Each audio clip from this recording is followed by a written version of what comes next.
are more reshaped, much more improved, and I'm expecting them to be able to get much more medals because the preparation that I've seen so far so good. I think Team Ghana is really growing. But Nigeria's looking really strong though. Sure, look at sure. Some of the times Nigeria were making on hits now. It's scary. We are traditional Nigeria powerhouse. And Cameroon in the heat was Ghana, Nigeria, Cameroon looked really good in the heats. I think the heat sometimes gives a glimpse of what's expected, and some other times it's a shadow of the reality. Because you look at teams like Ethiopia, Kenya, these teams will naturally come, irrespective of what happens in the heat. They know the tactic. Just make sure you qualify, be among the first four, and once you're able to cross that border or being among the fourth four, once you qualify, then you take the race when it comes straight to the finals. I mean, you look at the medal table last season. It was Nigeria, Kenya, and Ethiopia in first, second, and third. Of course, Nigeria, Ghana finishing in ninth with just 4 medals. I believe that this season they should be able to up the tempo, even as they're upping the tempo right now on the medal count, which are 9 good medals already and placed in 6. I think 46 medals for Ghana this season. Really impressive. I think they're growing. Right.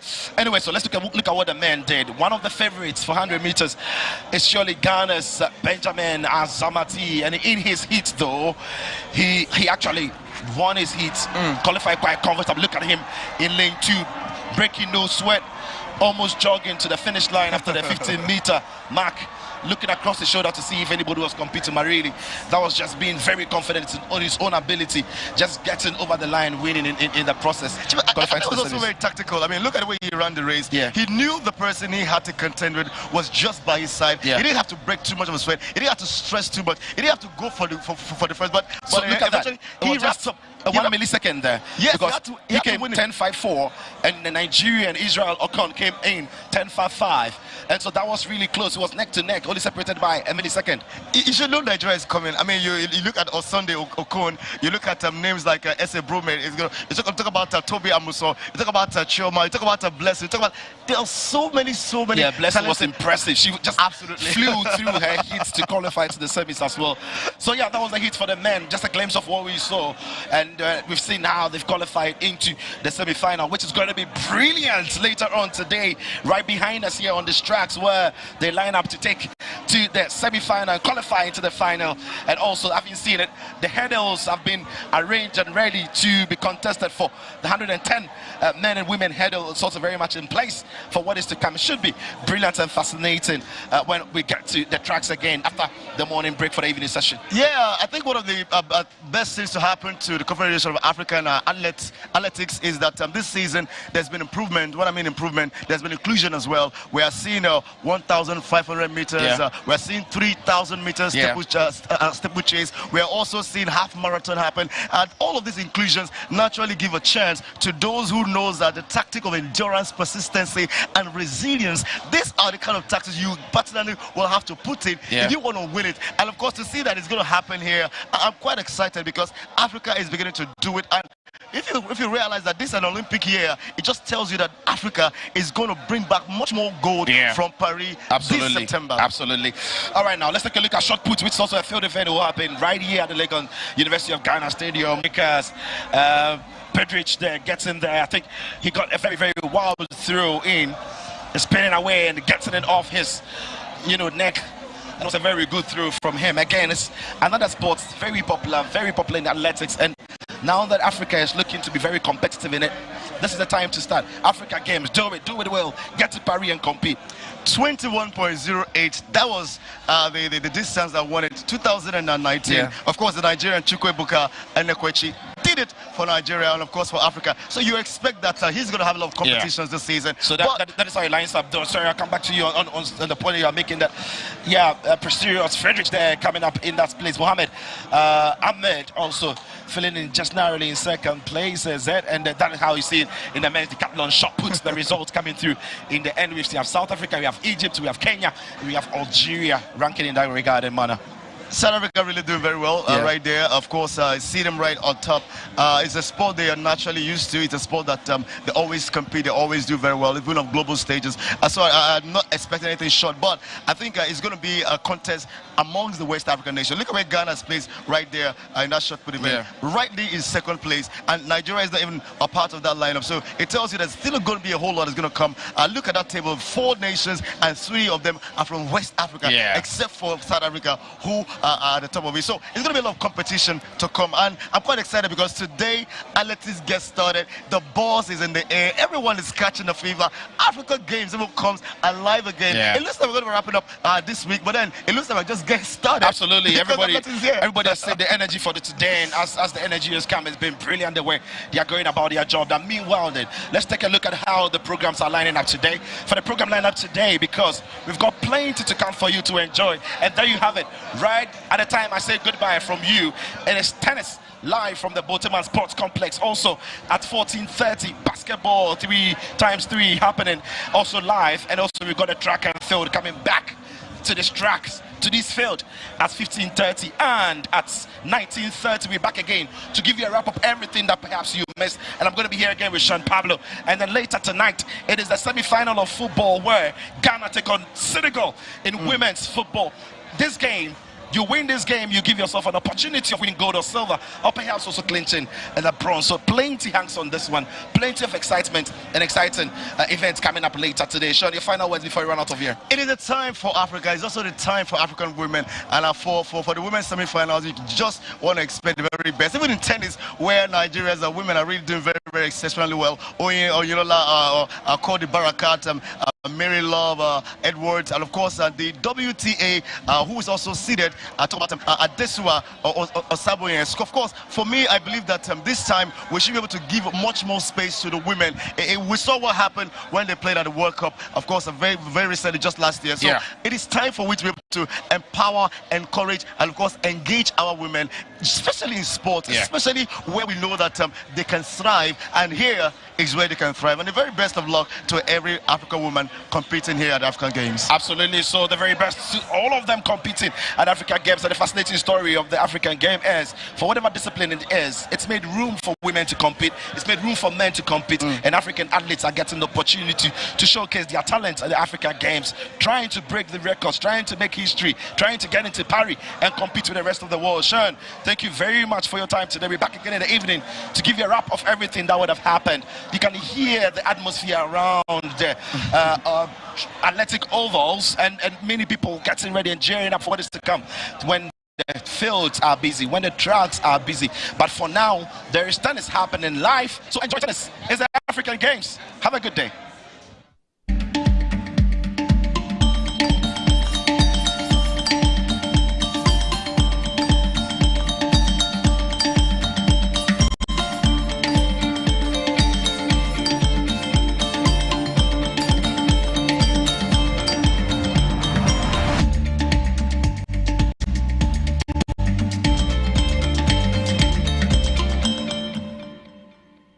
We have enough. A life of plenty for every child. We've had enough all along. There's enough choice for every child. Enough nutritious food, produced responsibly and sustainably, so children can thrive everywhere. Let's come together and stand with children to say we've had enough. Enough.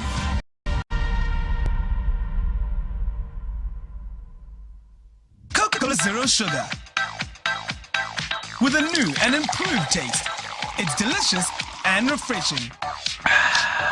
Coca-Cola Zero Sugar. You need to try it first. This advert is FDA approved.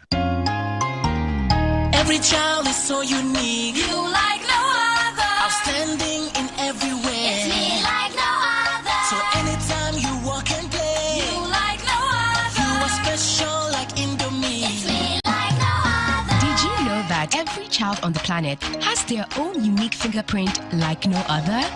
You like no other. I can play the drums. It's me like no other. I can sing. I can dance. You like no other. As well as their own unique talents and abilities. I can cook. I can paint. You like no other. Indomie. Indomie. You whatever you do, remember you are special in your own way, like no other. Thank you, Mom, for letting me know I'm special and for making me my special Indomie. Thank you, Mommy. I love my Indomie. This advert is FDA approved.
Right, so this is the tennis match.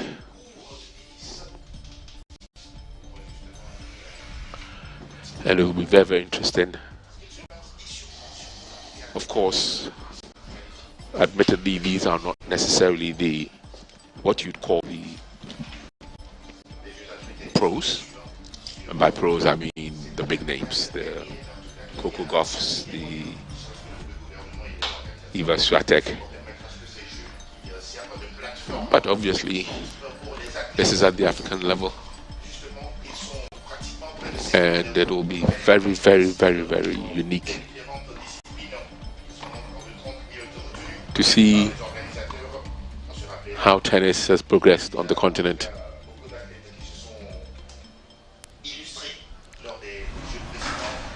This morning we did see athletics,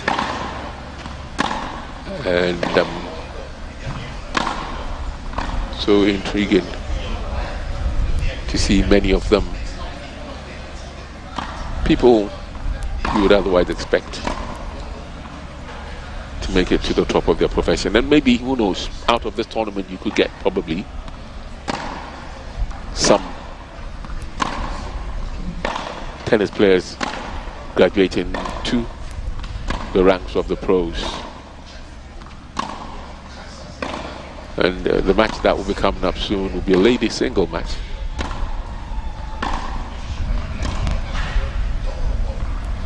promises to be very, very interesting indeed, to put it mildly.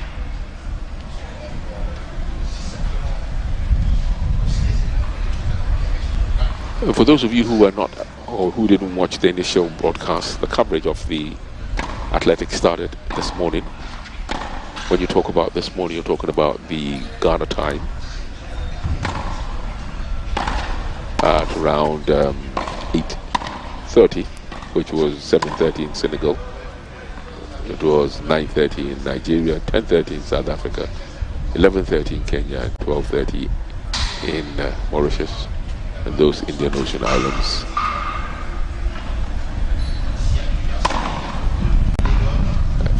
And quite interesting results. The Nigerians putting up a marker in the 100 meters, the heats for the men and the ladies as well.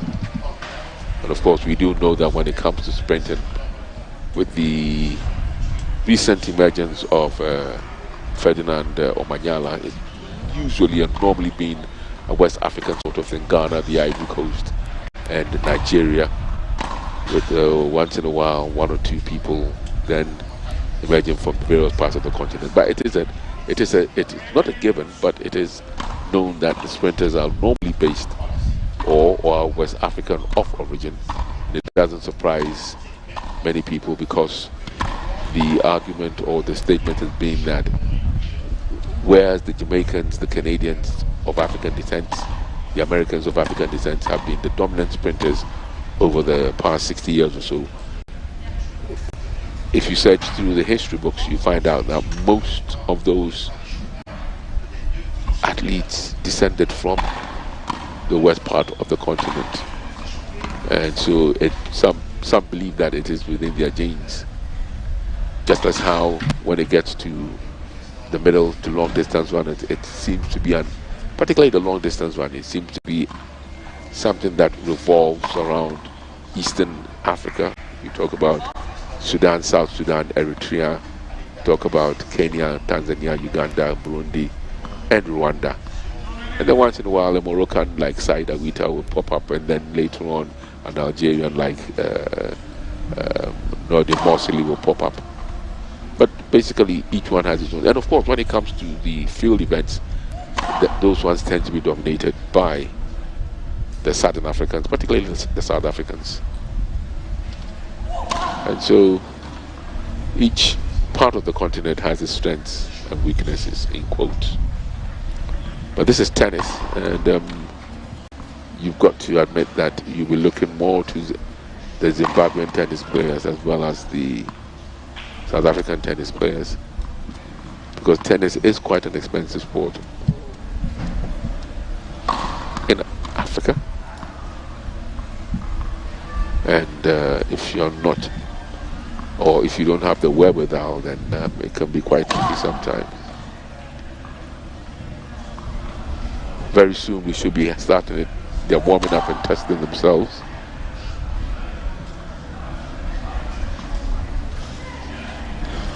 And God willing, they should be ready to rock and roll. The African Games, the 13th one, used to be called the All Africa Games.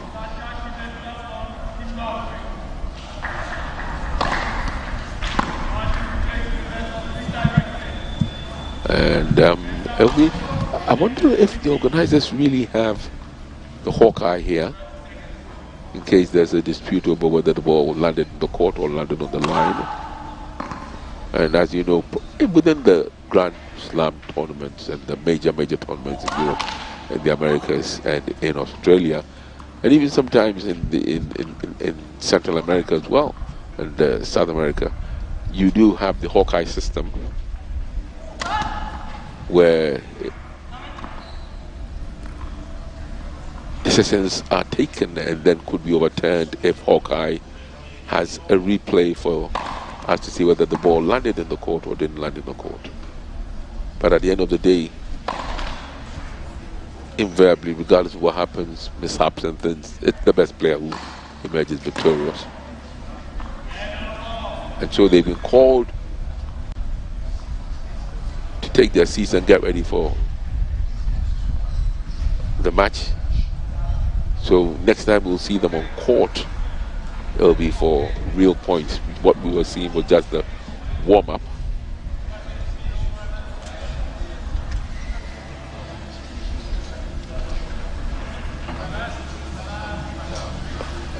And it'll be interesting to see who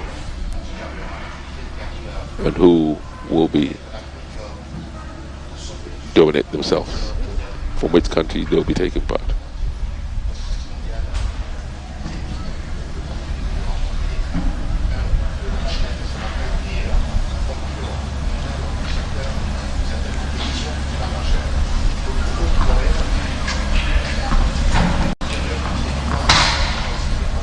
And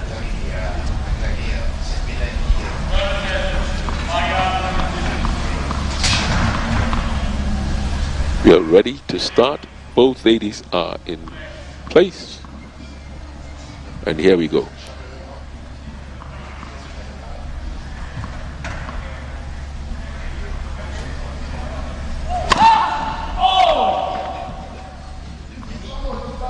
This is Zimbabwe. The lady is from Zimbabwe. That lady with the black top.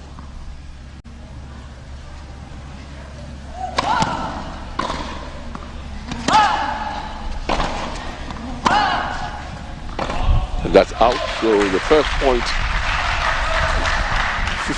15 love. Love 15.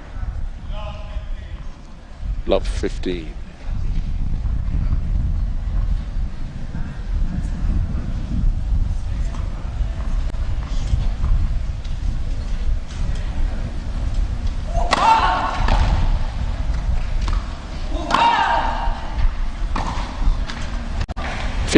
All.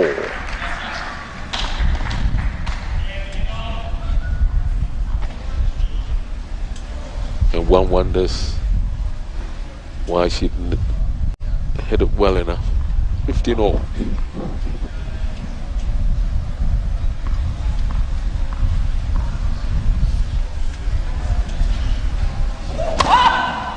That's out.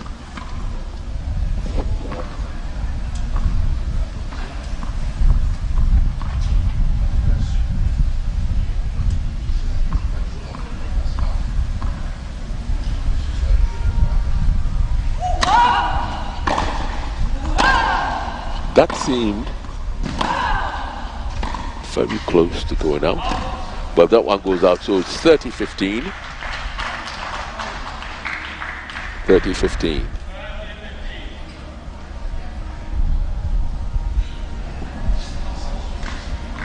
Clearly out there.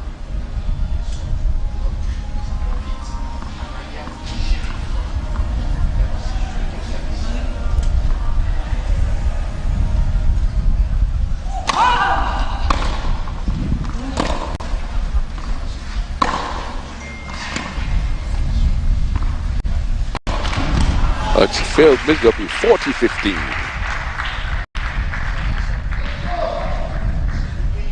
That was waiting to be finished up, but she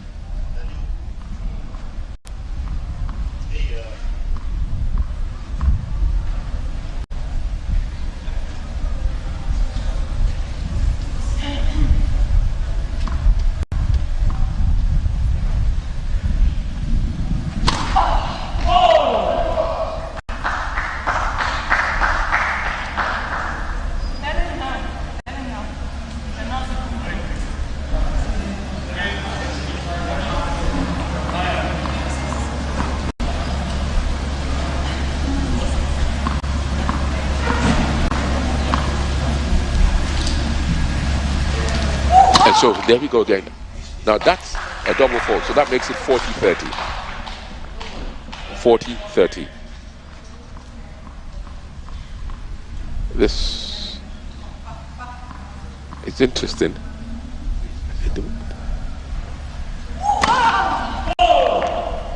That was out.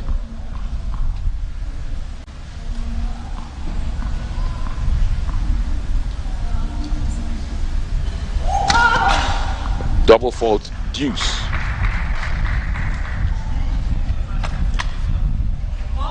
So that makes it deuce.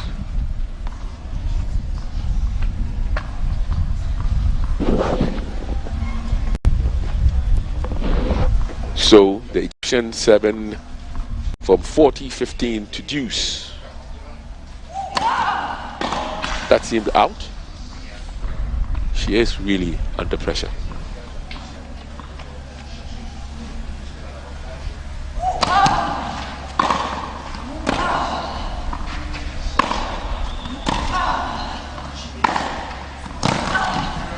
Fantastic return of service from the Zimbabwean lady. Great return of service.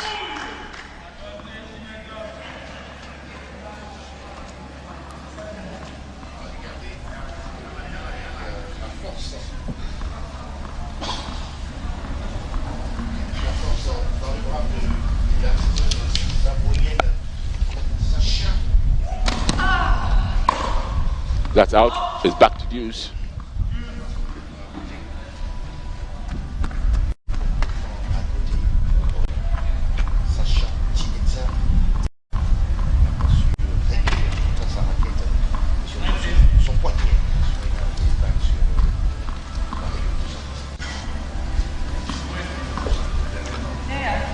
Mayor 7.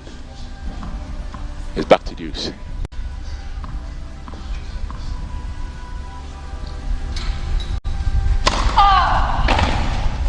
Out.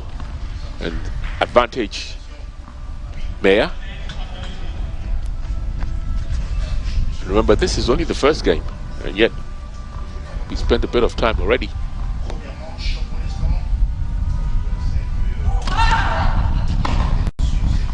And that's out, and that's the first game to Maya of Egypt.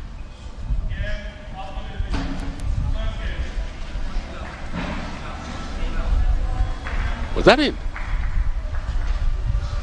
Right. Maya of Egypt, who draws black first.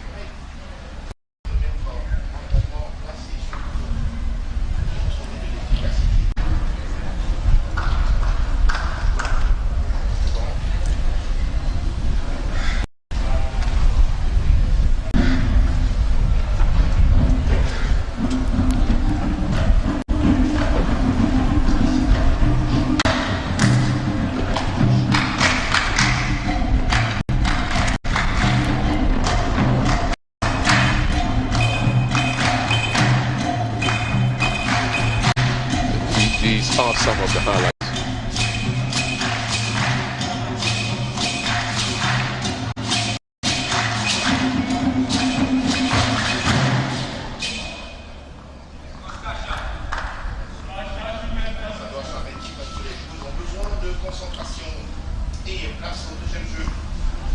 And so it is Chimeza to serve.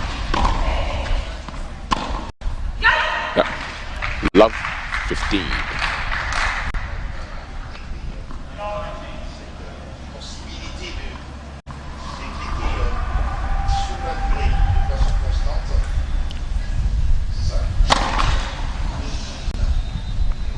Second serve.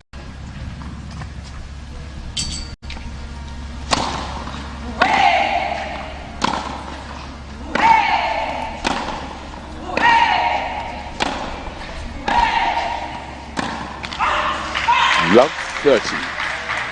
Suddenly, Sasha Chimeza is under pressure on her own serve.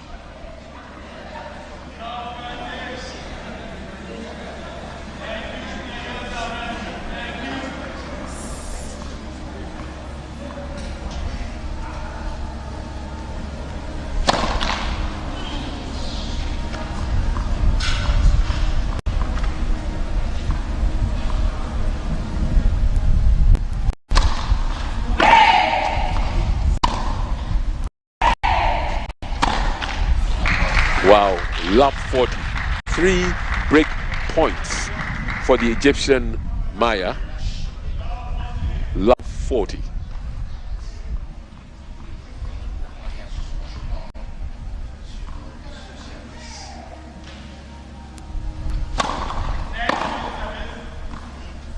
That was net.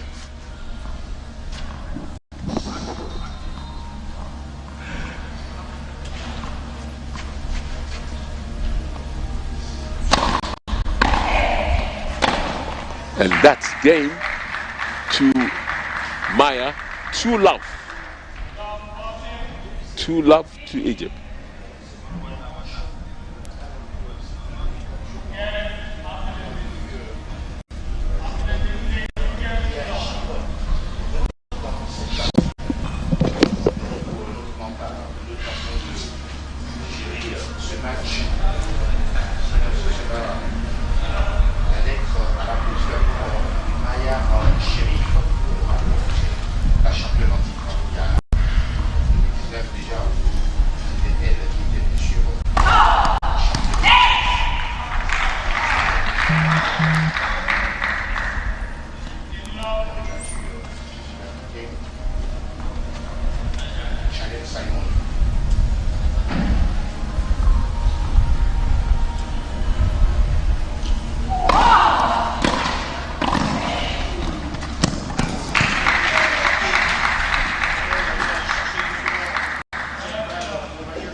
That was a brilliant, brilliant serve and volley from Maya of Egypt. 15-love.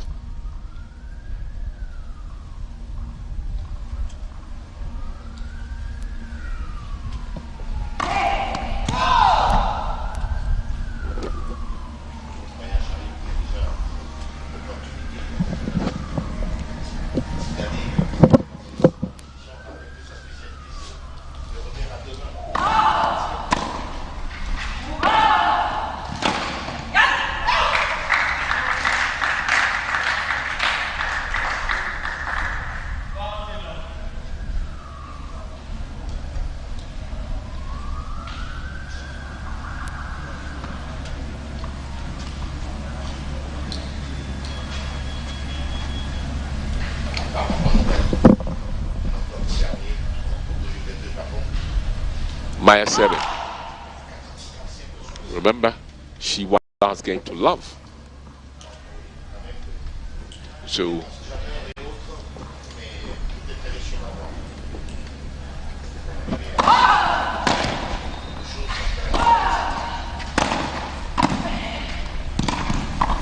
brilliant, brilliant by the Egyptian. So great play at the net, and it's now 3. It's now 3-love, and remember she's won the last 2 games to love. It's now 3-love to the Egyptian.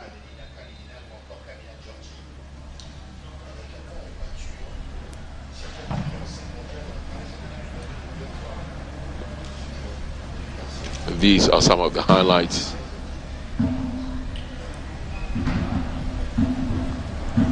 And has time been called out, because I can't see Chimera.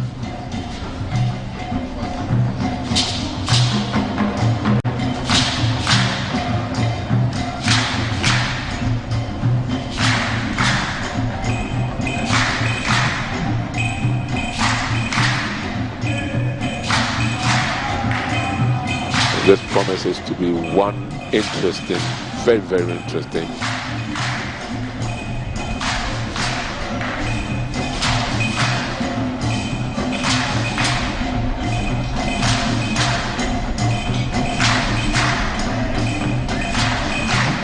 and so Zimbabwe have it all to do.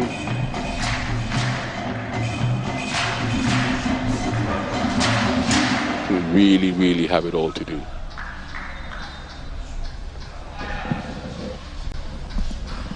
It is Sasha Chimedza who would now serve, try to get on the scorecard.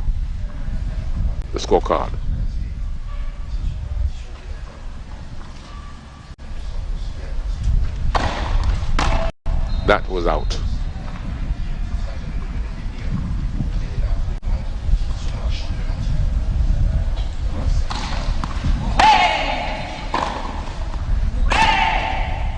That's out. 15-love.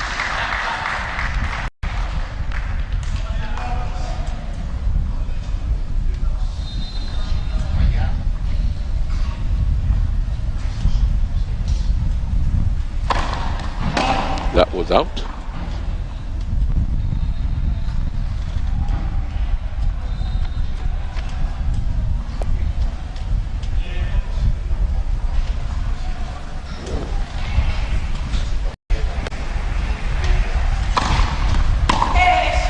That's out, so it's 30 love.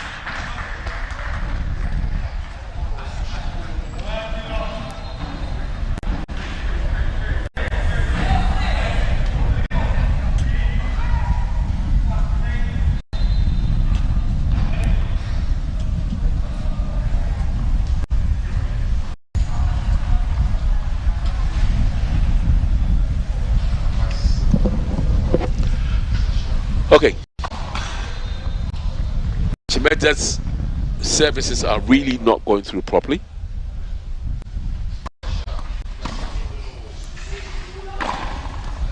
That's on the line. That brilliant.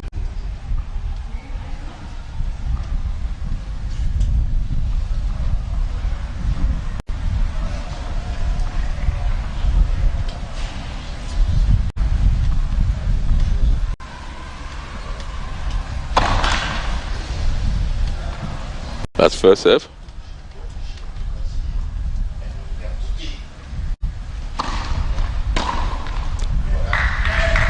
And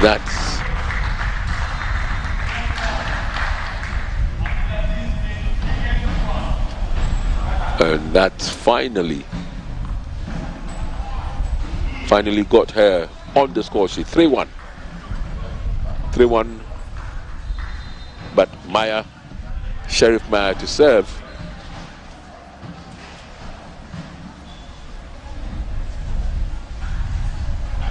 Egypt. Sheriff Maya, obviously, of Egypt, and then Sasha Chimedza of Zimbabwe. So it's 3-1 in favor of Maya.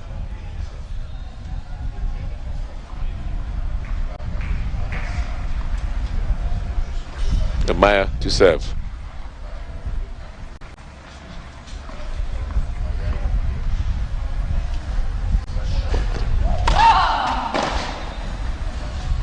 That's out, so that's love 15.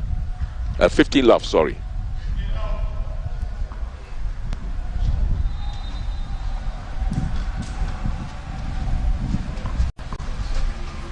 $15 love to the Egyptian.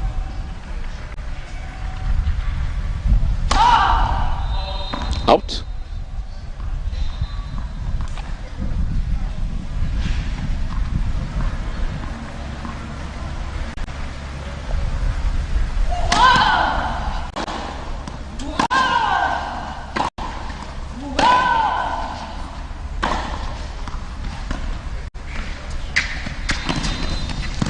Brilliant. 15-all. Brilliant play by Chimedza from Zimbabwe. 15-all.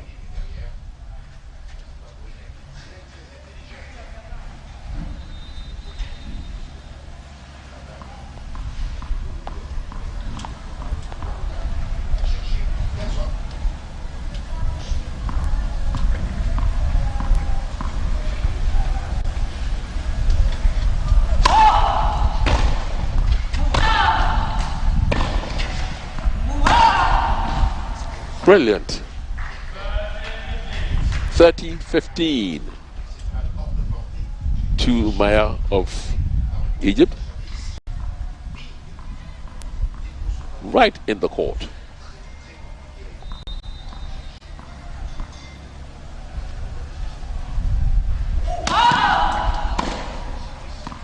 Return is out, so it's 40-15.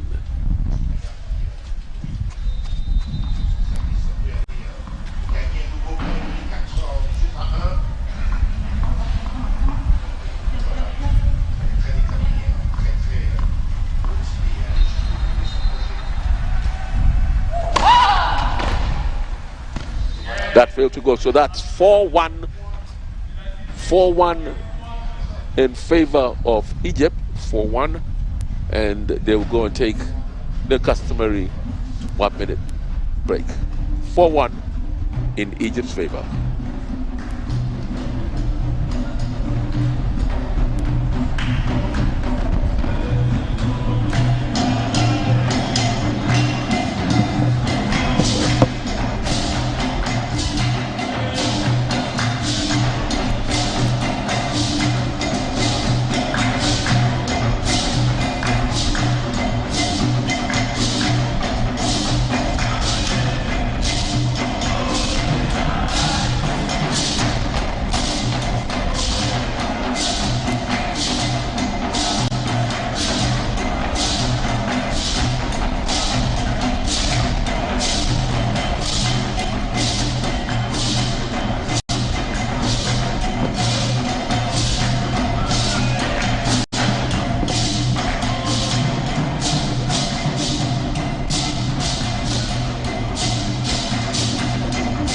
Of course, these are the highlights.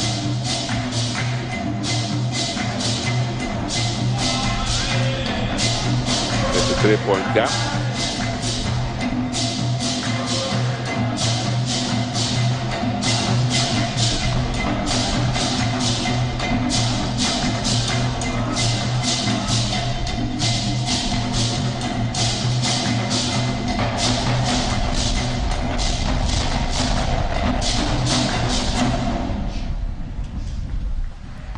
So the ladies now return. It will be Chimeza of Zimbabwe to serve. There's a lot of pressure on her to deliver this time around.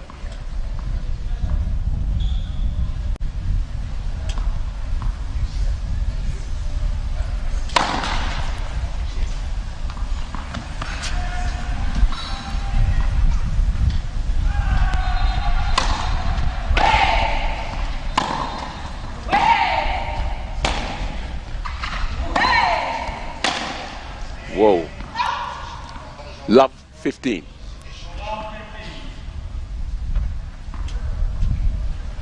Many unforced errors here.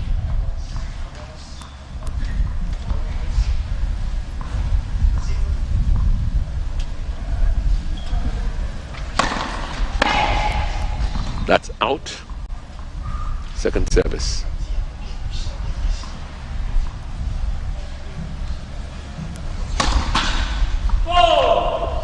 Wow. Love 30. That was a double fault.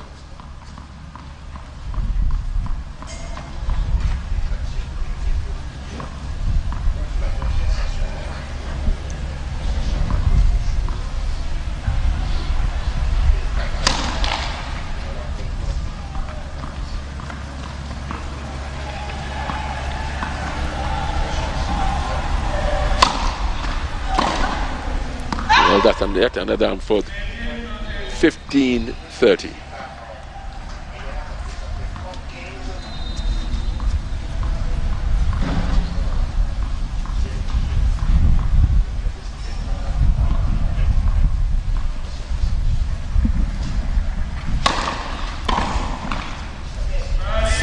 All.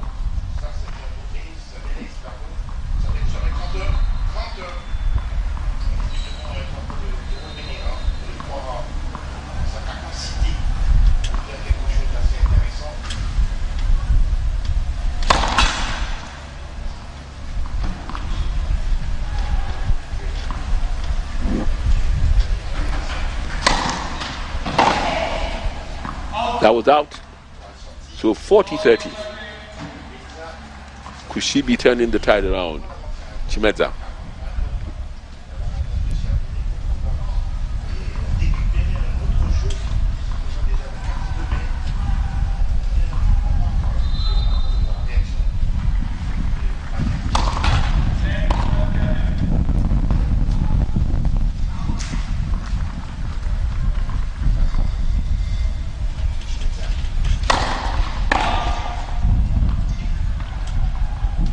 Second service.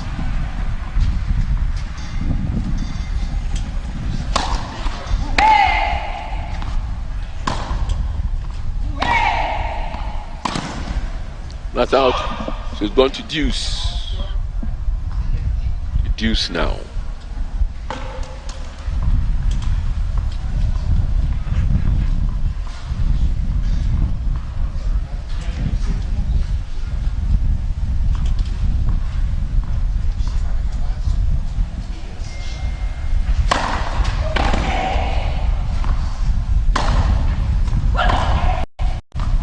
Now out, advantage Zimbabwe, advantage Chimeza.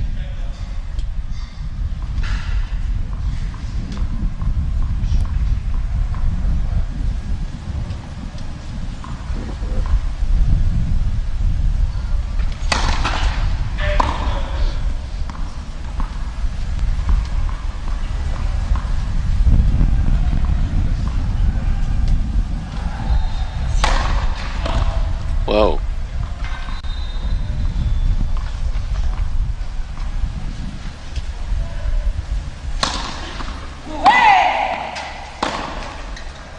Back to deuce.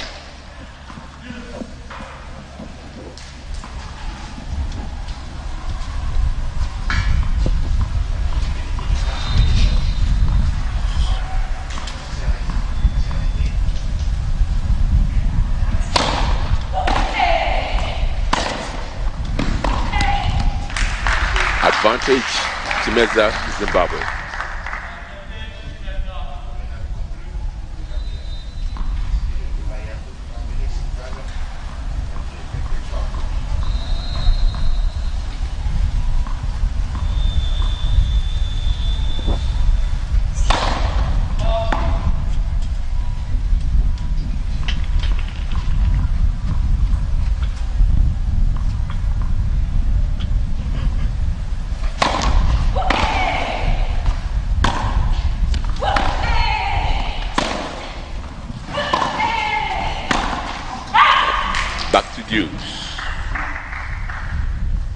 Back to deuce.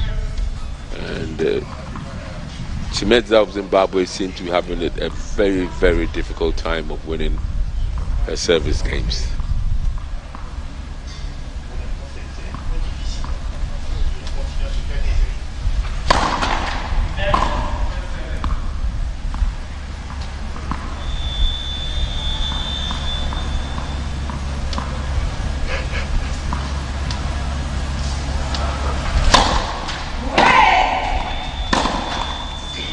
Advantage Maya from Egypt.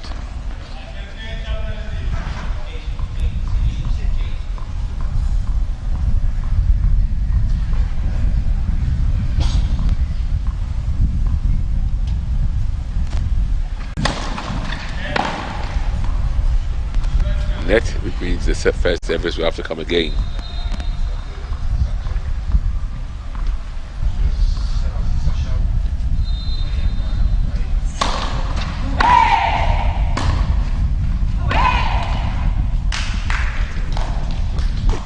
Again.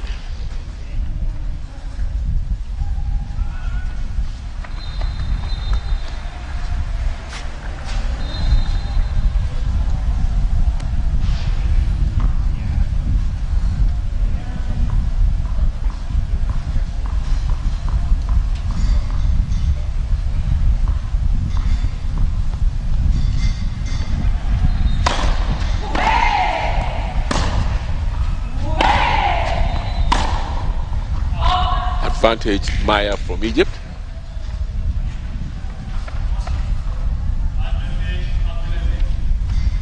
Clearly out.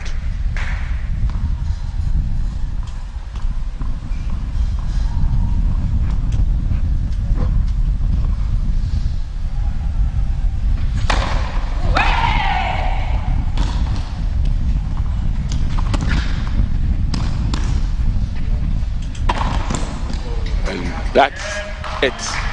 5-1 in favor of Maya. Maya breaks again.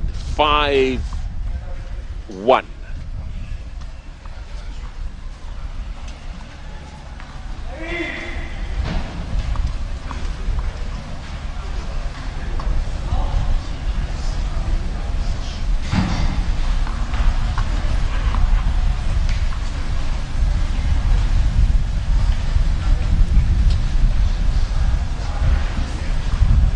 And so it will be Maya who will be serving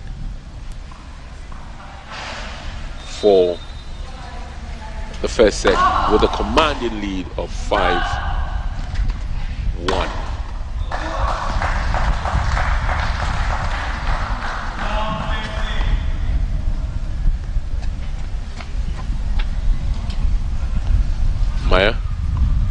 7 for the set.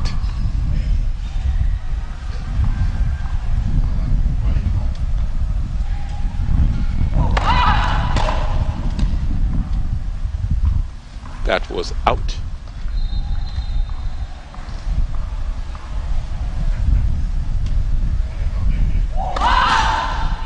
Double fault. Wow. Love 15.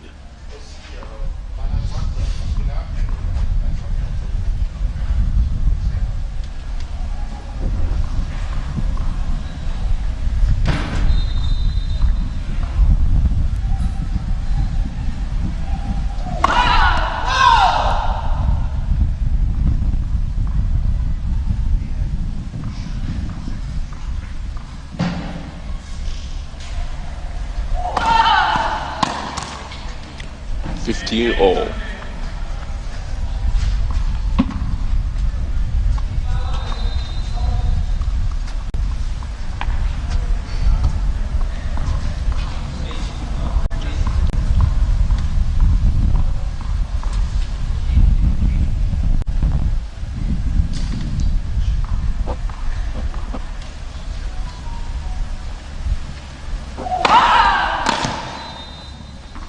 $30, 15.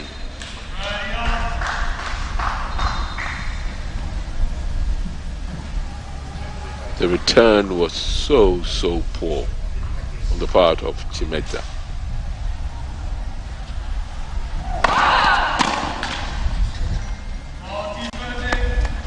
$40-30.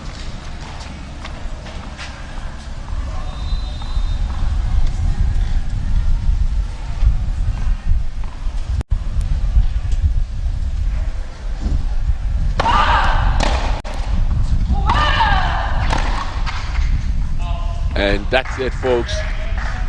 Game and set to Sheriff Maya of Egypt, 6-1 to Sheriff Maya of Egypt, 6-1.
And so Here we come.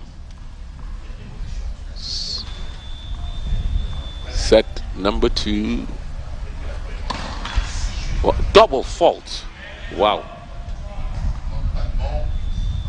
That's not exactly the best.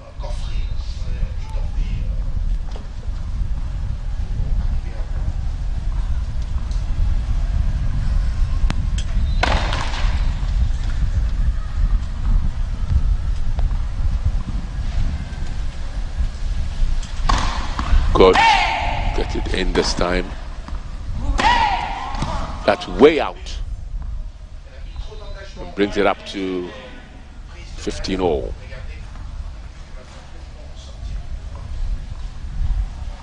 Weather is quite hot out there. 34 degrees Celsius. Heat is quite bearable.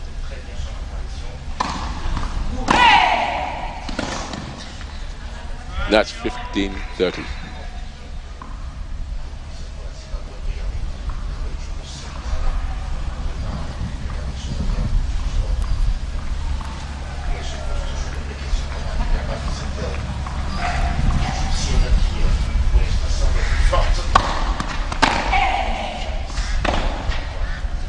That's out 15-40 already.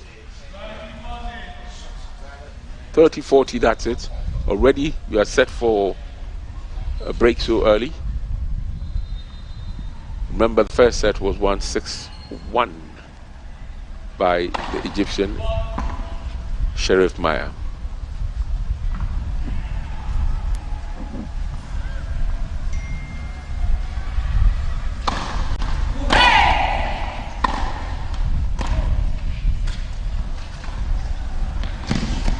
Brilliant.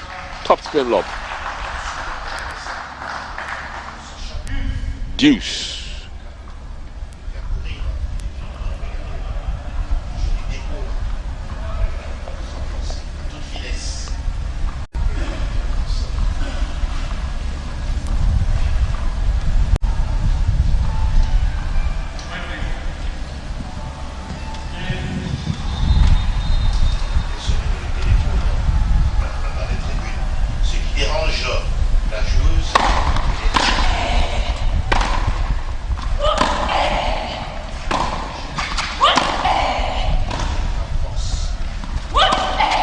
Brilliant, absolutely brilliant forehand passing shot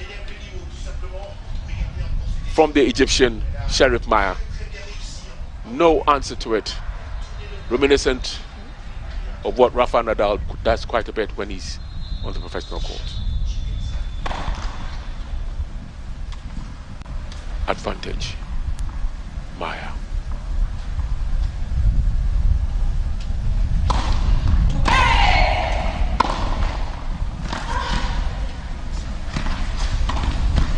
Oh, and she took it out. Amazing. And so the first set, the first game of the second set goes to Sheriff Maya. So it's Egypt up by 1-0. We're in the second set and it's 1-0 in favor of Sheriff Maya.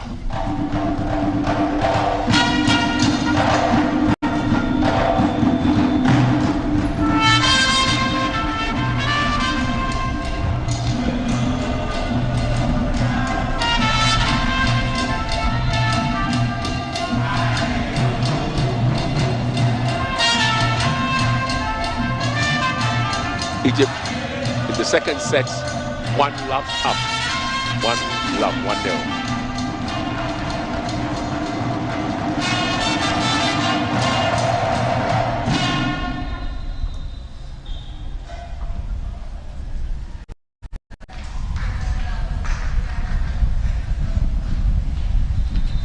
So it is Sheriff Maya to serve.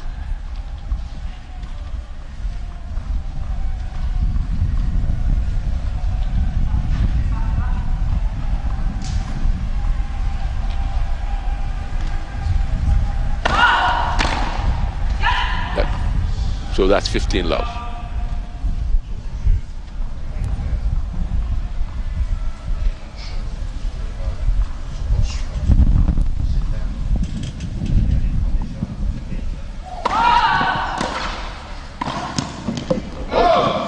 Wow. A volley just didn't work out. Maya. Completely out. It's 15 all.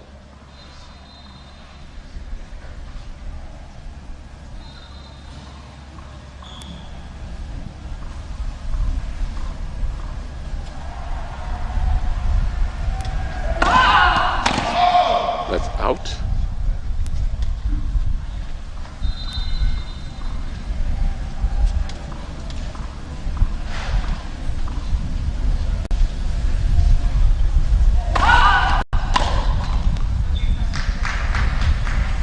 (30, 15) in favor of Maya.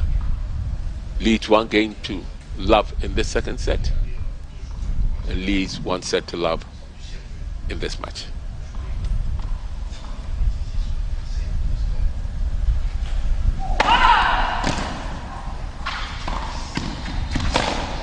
Ooh.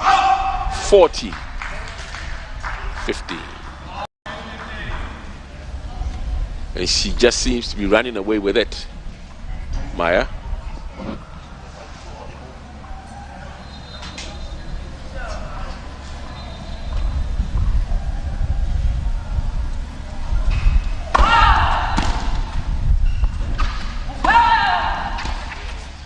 And so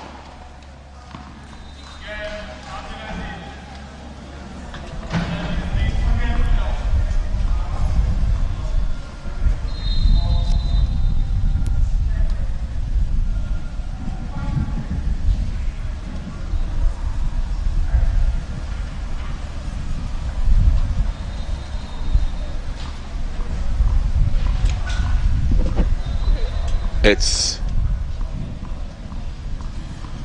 2 love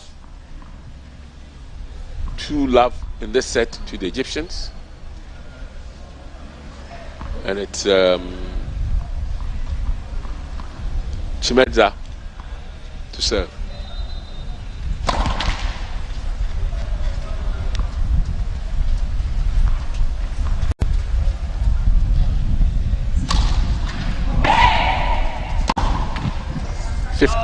Love 15.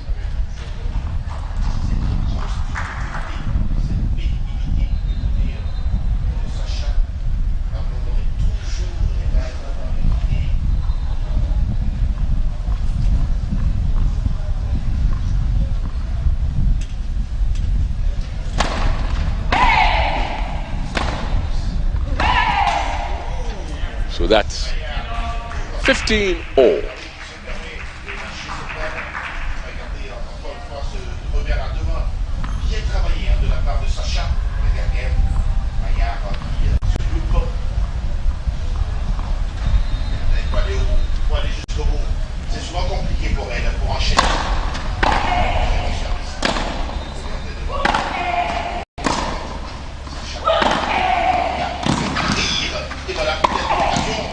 Fantastic.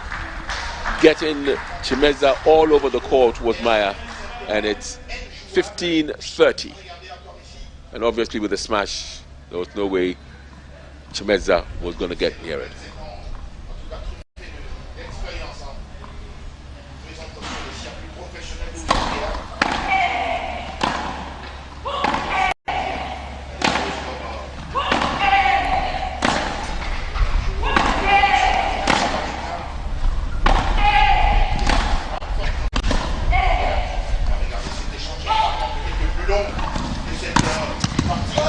Brilliant play, 30 all, and Chimedza gets the applause. 30 all.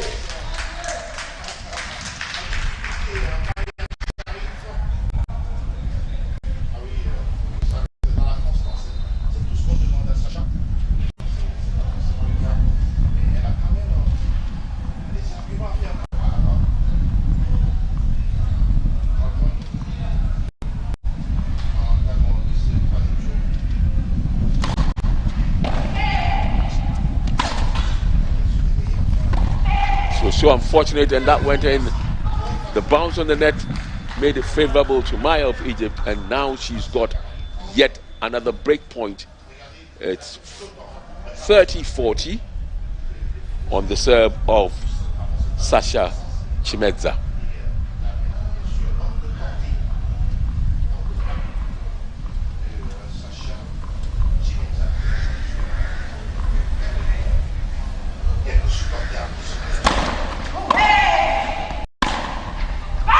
That's out, and so the third game, has been taken by Egypt yet again. 3-love, Maya leading by 1 set to love, 6-1 in the first set, and currently leading 3-love.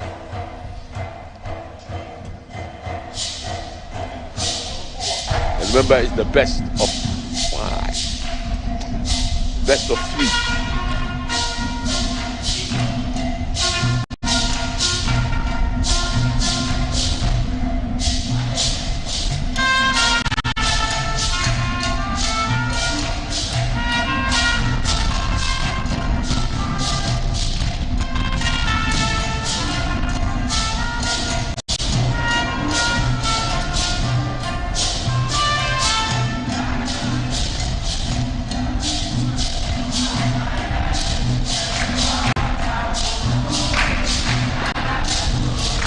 That fell kindly for Maya, and she buried it with the backhand across court.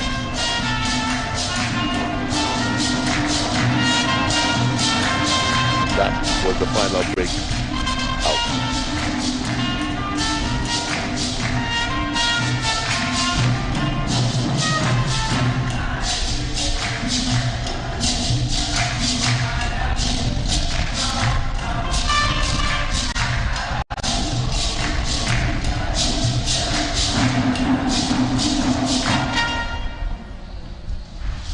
So Maya, for the fourth game, will serve.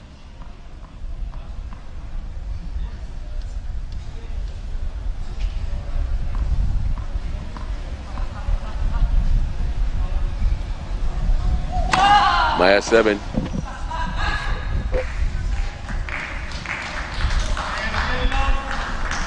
$15-love.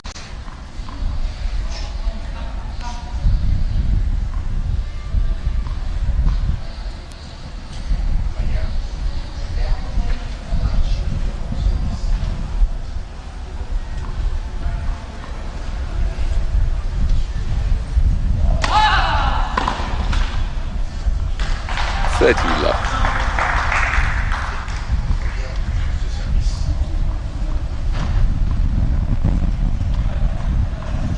$15-love.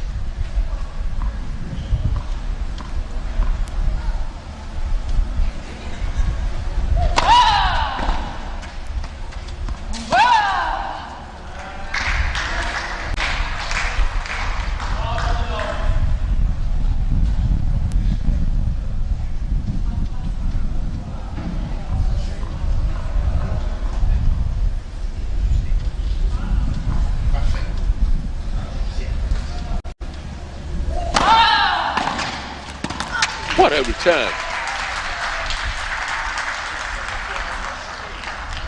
Brilliant return from Chimedza.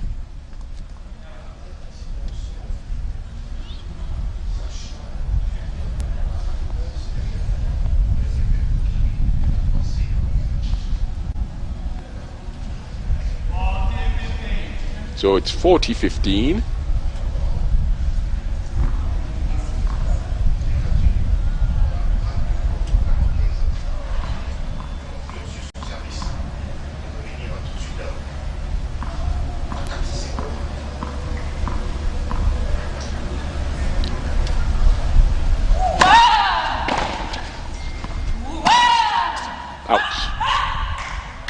To 40-30.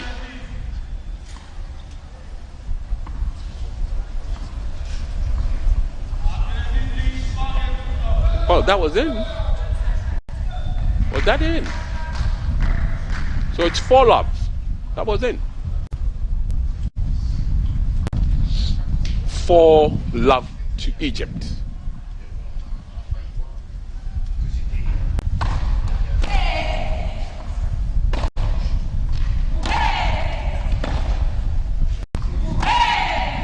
Brilliant.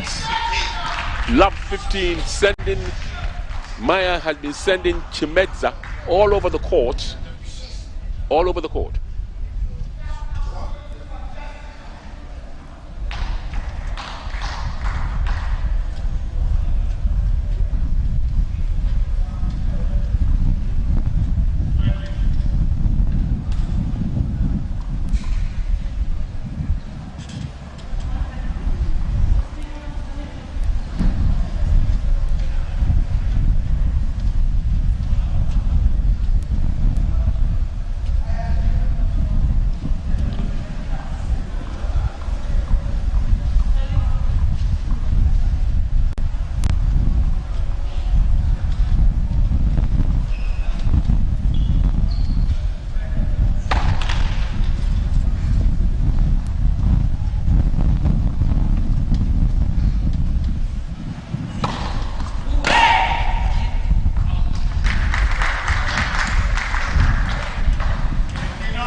Clearly, Chimedza is a lady under cooked fire. She's certainly being pulled all over the place by Sheriff Maya of Egypt. And remember, Sheriff Maya leads.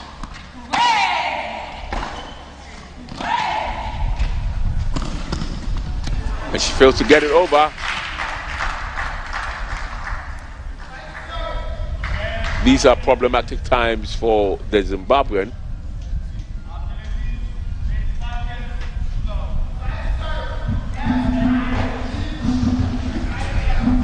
It is.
Clearly the musicians in the background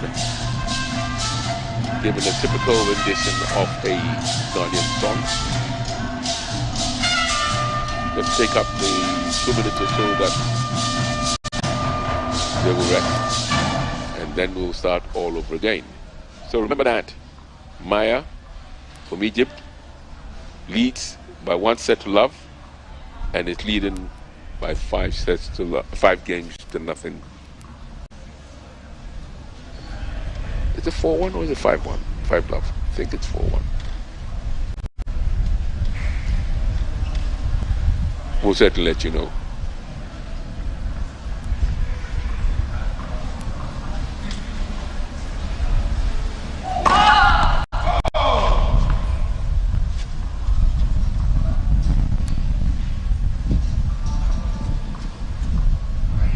Second serve.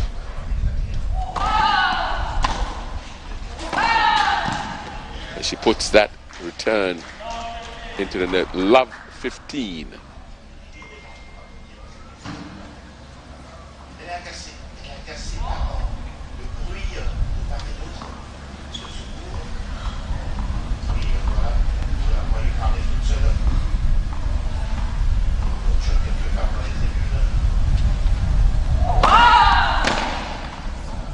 15 all.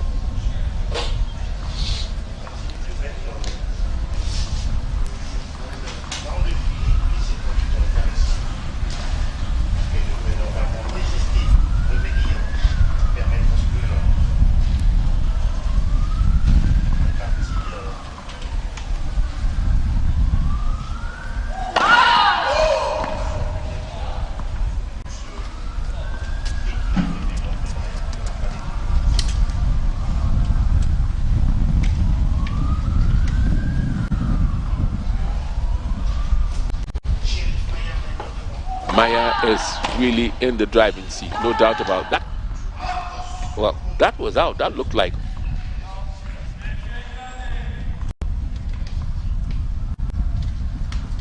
Is she challenging it?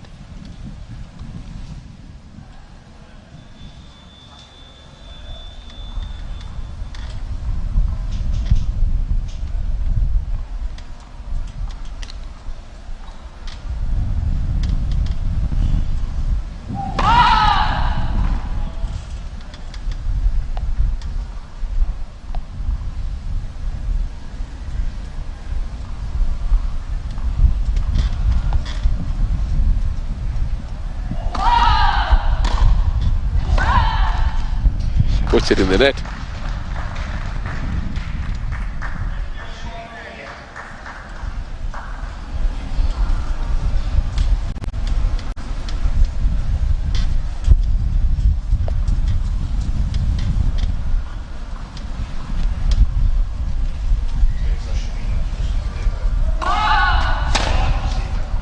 Good rid of it. That was out. That would have been a fabulous return.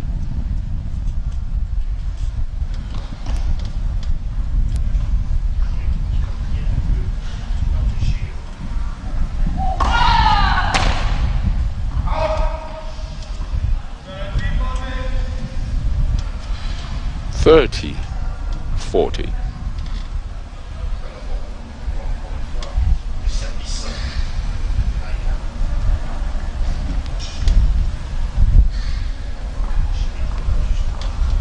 Maya 7.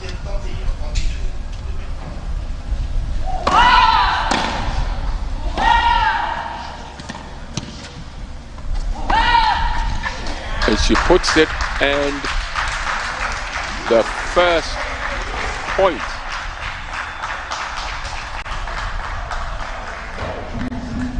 First game, so it's 5-1 in favor of Maya.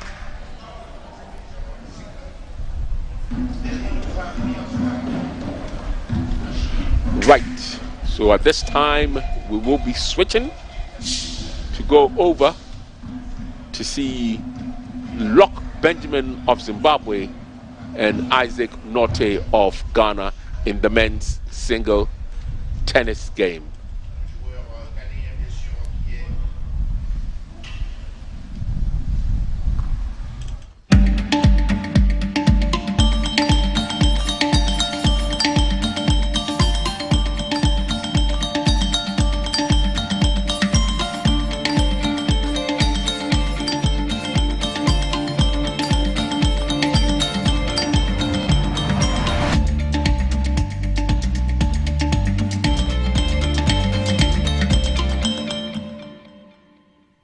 We have enough. A life of plenty for every child. We've had enough all along. There's enough choice for every child. Enough nutritious food, produced responsibly and sustainably, so children can thrive everywhere. Let's come together and stand with children to say we've had enough. Enough.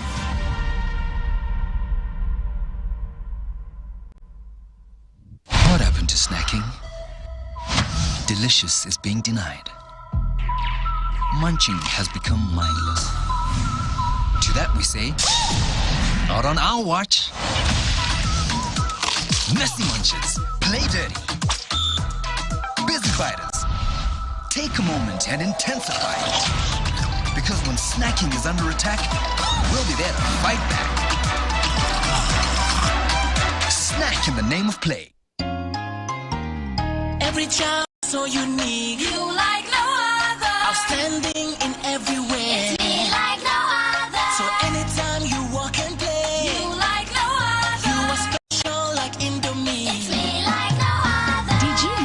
every child on the planet has their own unique fingerprint like no other?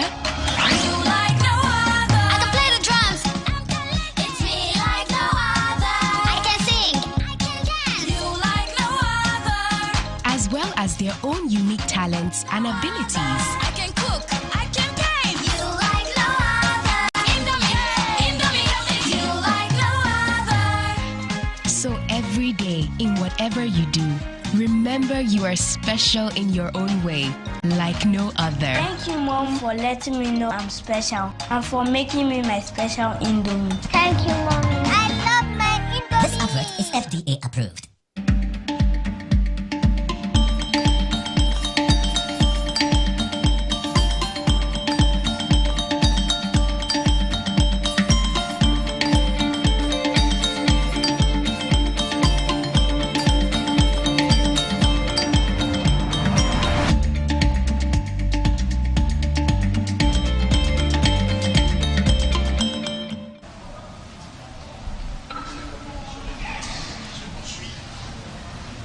We're going to bring you a lot more live tennis action. We brought you a lot of tennis action in the last 24 hours. And we get to see another Ghanaian, Isaac Norty, up against Locke Borison. First set ending 6-3 in favor of Borison. Second set, 2-love. Oh, that was a brilliant return. It does appear the Ghanaian is struggling. Lab 15. There's a brilliant return there. Net. Second service.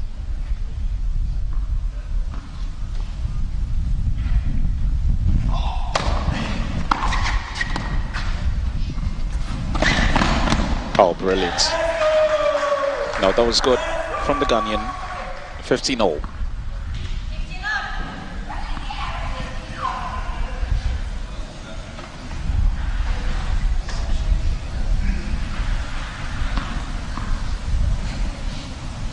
Naughty to serve. Oh, that was a poor on approaching the nets there from the Ghanaian. Just wanted to go in for the 7 volley. That clearly did not work. It was a good serve, but a good return from his opponent from Zimbabwe. Naughty to serve. 15-30.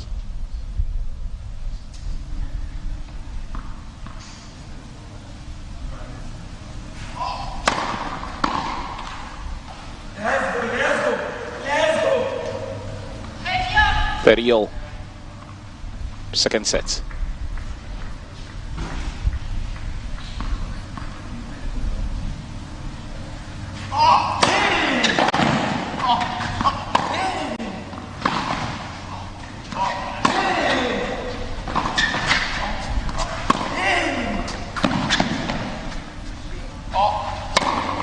It was in. That was brilliant from Isaac Naughty.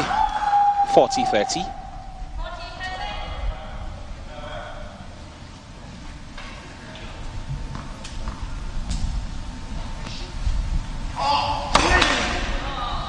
Net. Second service. Naughty 7 for the game.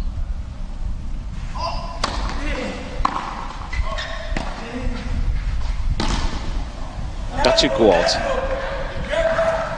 Game, Naughty. Second set, Locke leads by 2-1.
The two players make a return to the court. Lock from Zimbabwe to serve. Fourth game, second set.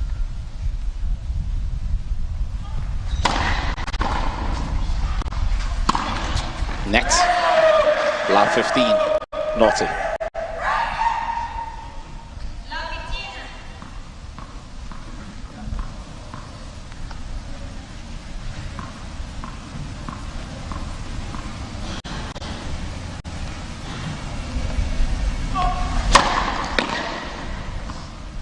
Fault, second service.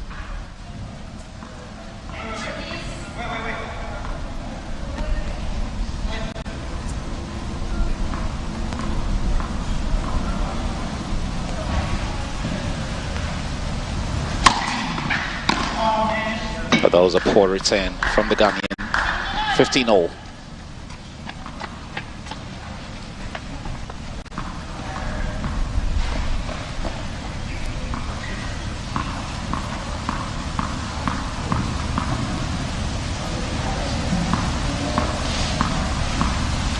Lock leading by 2 games to 1. 15-0. Second set.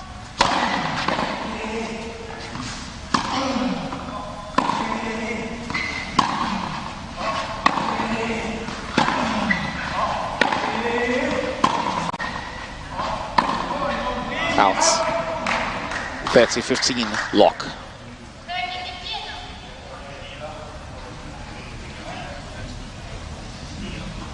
There's an interesting baseline rally with the Ghanaian blinking at some point, and that's why Lock leads 30-15 second set.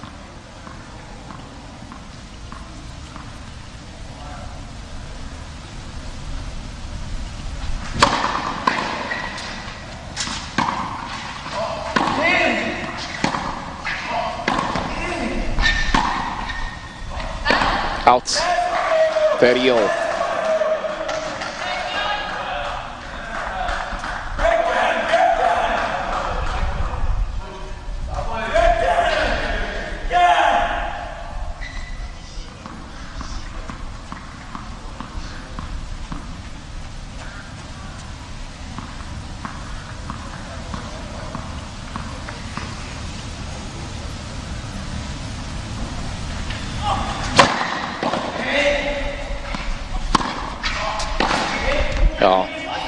The return going straight into the net. 40-30 lock.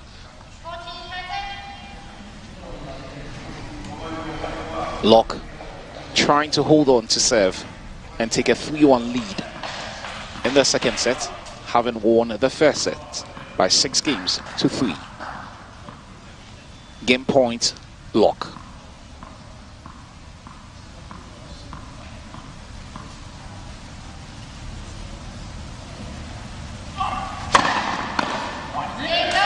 Game, Lock. Lock leads second set 3 games to 1, having won the first set 6 games to 3.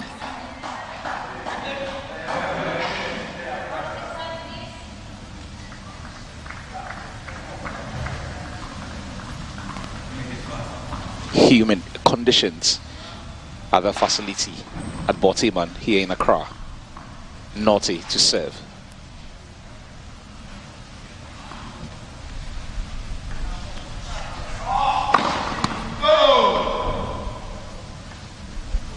It is 3 games to 1. Second set. Naughty to serve.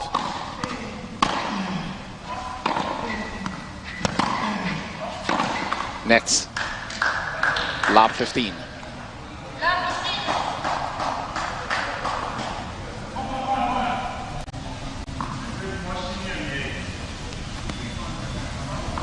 Naughty to serve. Lab 15.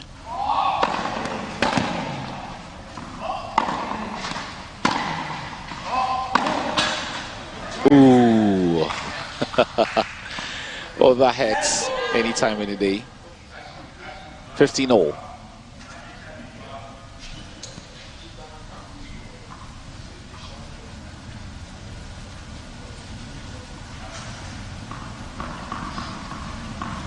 Naughty will try to hold on to serve.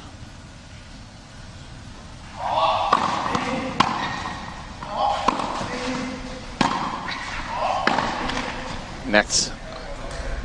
Those Naughty would have wished for a better return there. 15-30. Trying to go cross court there. That did not work to the Ghanaians' favor. 15-30. Net, second service.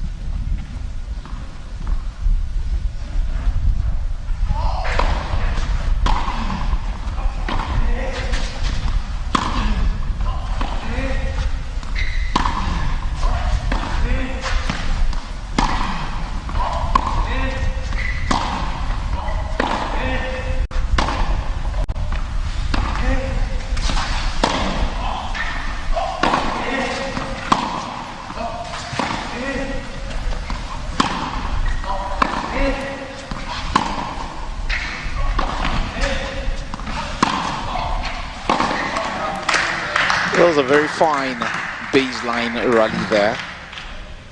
But Ghanaian again conceding, making it 15-40. 2 break points for Locke from Zimbabwe.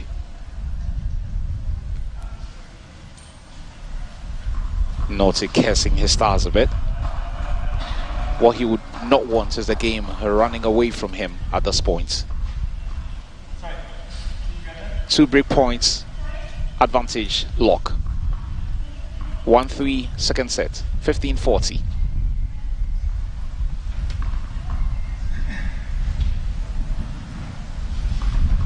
Isaac Naughty to serve for Ghana. Out. 30-40. Can he claw his way back into this game? Still 1 break point for Locke. Naughty to serve. Net. Second service.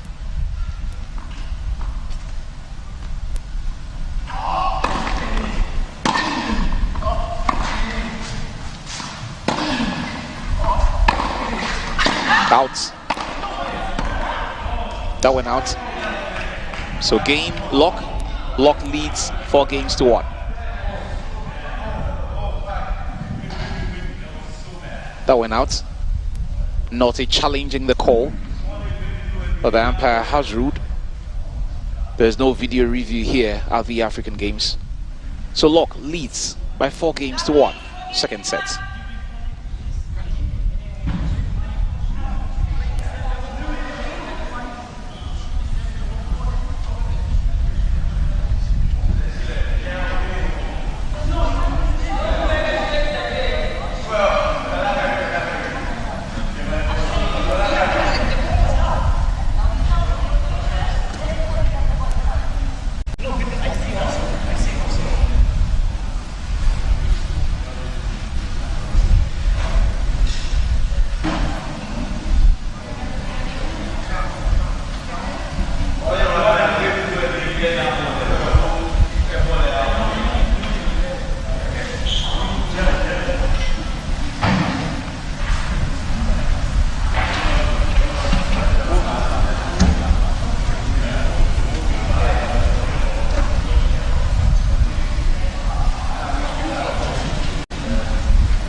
Time.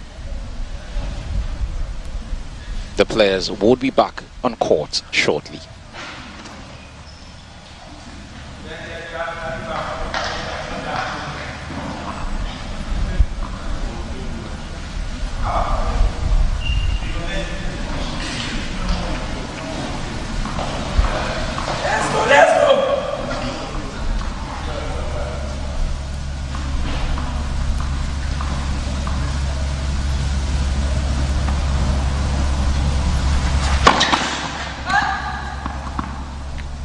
Locke on serve. Net. Second service.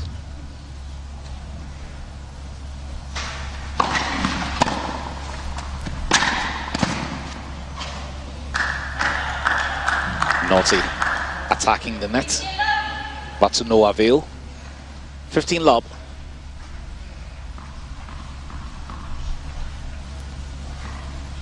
advantage the Zimbabwean.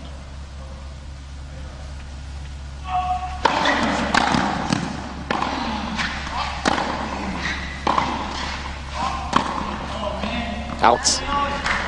30 love. Lock.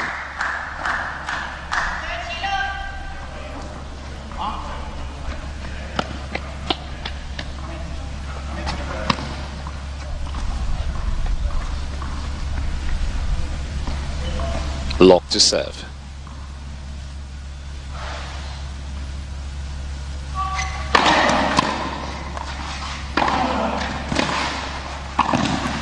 Yeah, brilliant. Brilliant from the Zimbabwean. 40 love. Lock looking to take a healthy lead in the second set. He leads 4 games to 1, second set, 40 love.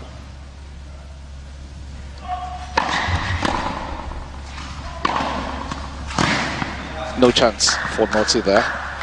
So Lock wins yet another game, and he leads 5 games to 1, second set. It's a best of 3, so if he wins the next game, that will be game, set and match.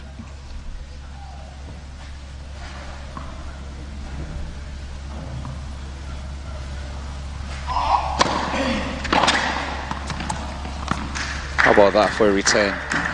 Lap 15. Lock looking to finish this up.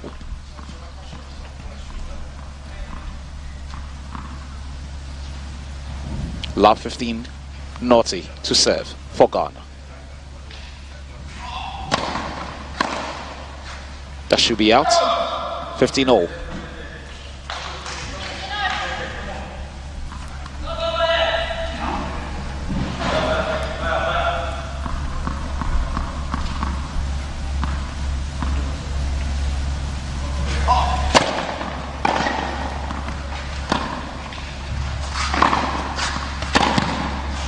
Out.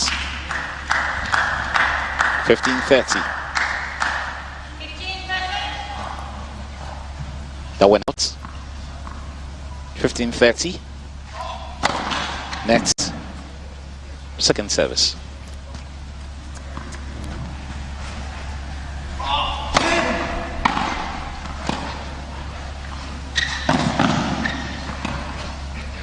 AZ.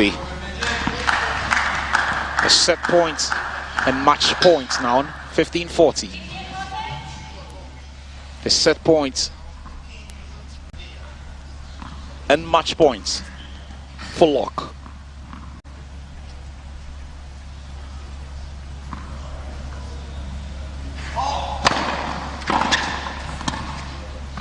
Well, it's over. It's over. Isaac Naughty from Ghana losing in 2 straight sets.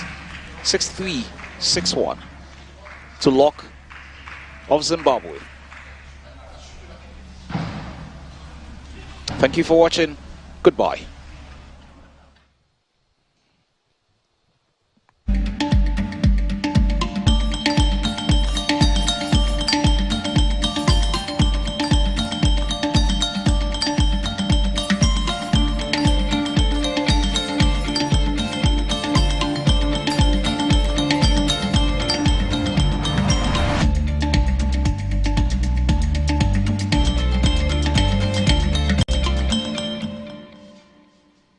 We have enough. A life of plenty for every child.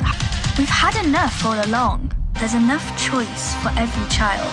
Enough nutritious food, produced responsibly and sustainably, so children can thrive everywhere. Let's come together and stand with children to say we've had enough. Enough.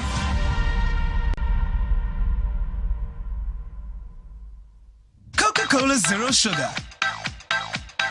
With a new and improved taste. It's delicious and refreshing. Coca-Cola Zero Sugar. You need to try it first. This advert is FDA approved.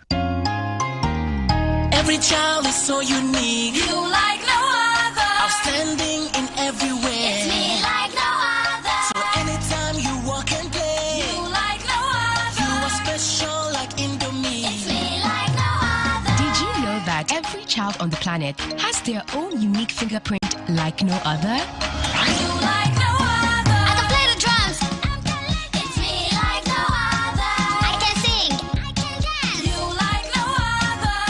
As well as their own unique talents and abilities. I can cook, I can paint. You like no other. You like no other. So every day, in whatever you do, remember you are special in your own way, like no other. Thank you, Mom, for letting me know I'm special and for making me my special Indomie. Thank you, Mommy. I love my Indomie. This advert is FDA approved.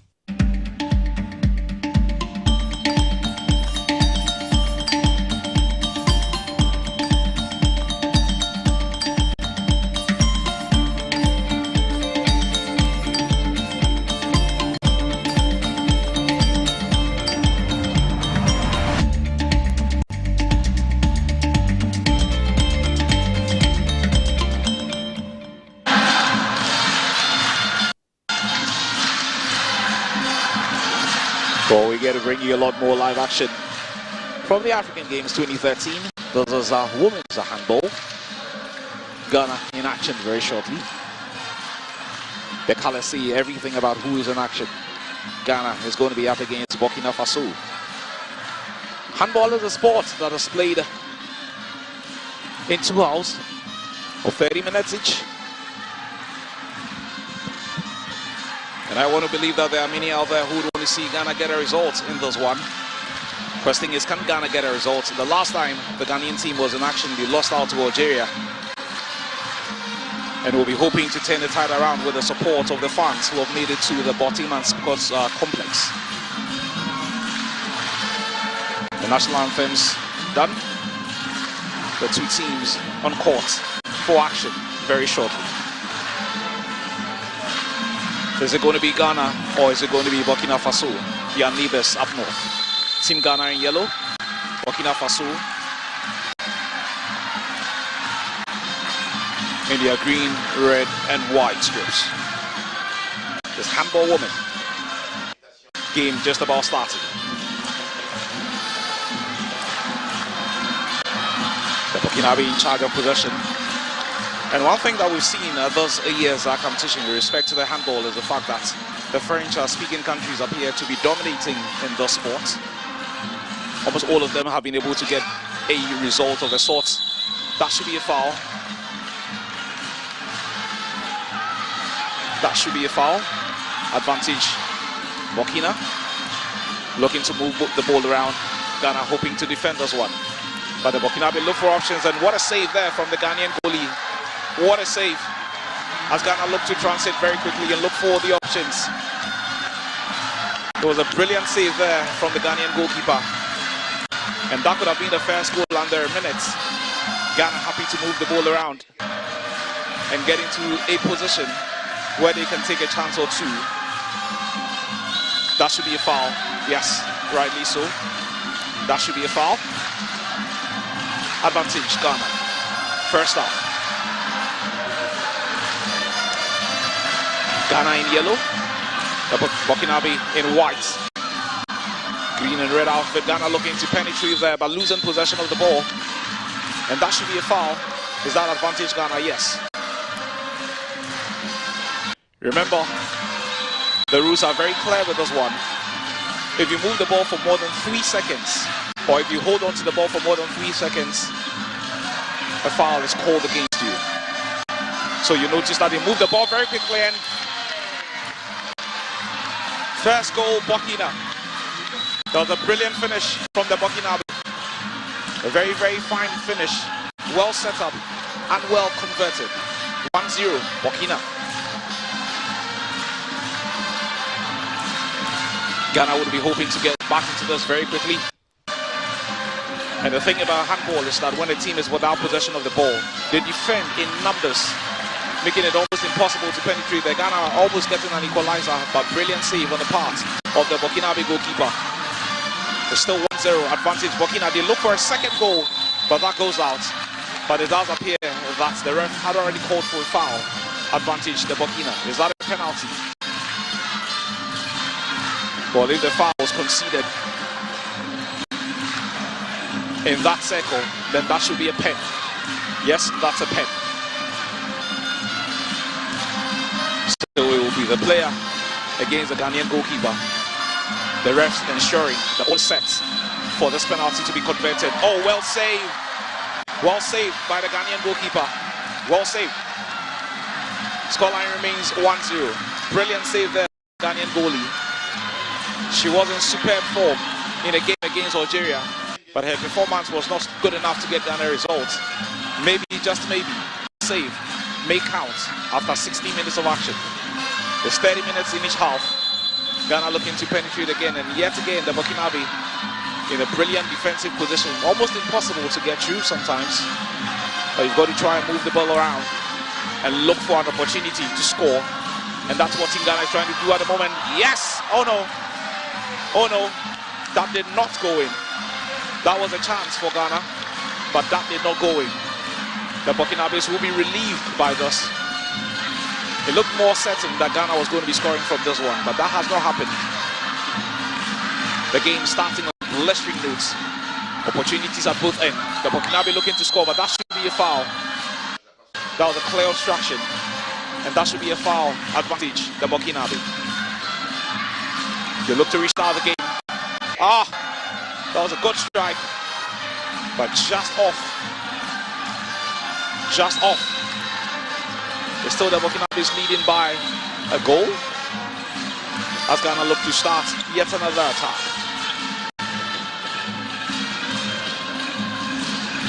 Ghana looking to move the ball very quickly and create some openings. That should be a foul. That should be a foul advantage, Ghana. But Ghana losing position of the ball. The Burkinabe is looking to transit very quickly. There's 3 on 5. Can they finish off? Yes, they can. Yes, they can. 2-0 advantage, Burkina. That was a fine finish. It was a brilliant counter-attack by the team in white. And they finished superbly. What Ghana would want to avoid is the Burkinabe is taking a commanding lead and they having to chase the game all through. And already the first substitutions have been made. Player number 17 from Ghana entering the fray. Will he be the woman who would make things happen for Ghana? Ghana looking to score. The Burkinabes are so organized without possession of the ball. They defend in droves. Was that a foul? Nope. The referee deems that to be legal. Is that a pen? Okay, looks like it's a penalty awarded in favor of Ghana. What an opportunity to get back into this. What an opportunity to get back into this. The Burkinabes have already missed a pen. Can Ghana score? No. Off the post. Off the post. That was a chance blown away by Ghana to reduce the deficit. The Ghanaian coach is clearly unhappy with that. That could easily have 2-1. But the Burkinabe would be happy that Team Ghana missed from the spot. That should be a foul. An obstruction there. This game is going to be played in 2 halves of 30 minutes each. Ghana in the yellow and black outfit. The Burkinabe in their white, red and green outfits. Good strike from distance. But then again, it's well saved by the Burkinabe goalkeeper. It's been so difficult for Ghana to penetrate that Burkinabe defense in the first 7 minutes of the game. Almost impossible for Ghana. I am sure the coaches would identify a way or two that Ghana can navigate their way past this very, very tight Burkinabe defense. Ball goes out of touch. Ghana to restart possession. They've got to move the ball quickly. That came off the leg of the Ghanaian player, so that would be foul awarded to the Burkinabes. There's a handball, not football. And that's why the foul has been awarded.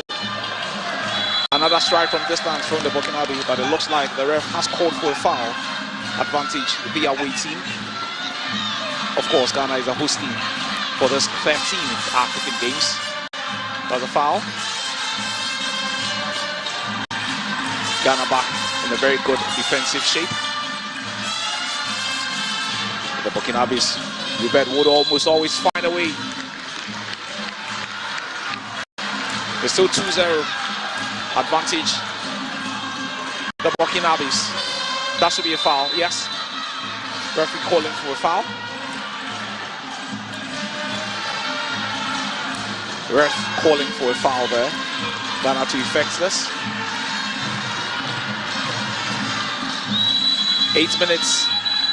And Ghana still struggling to find the net. We've got a yellow card here for a bar challenge.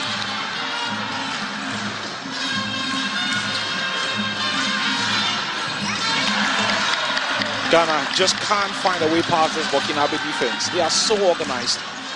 As they look to transit very quickly. This should be a foul. Yes, rightly called. There's all the Burkinabes at this point moving from right to left. But that was a poor finish. Advantage Ghana. Ghana will look to start this one, and the coach is calling for the team to attack and attack quickly.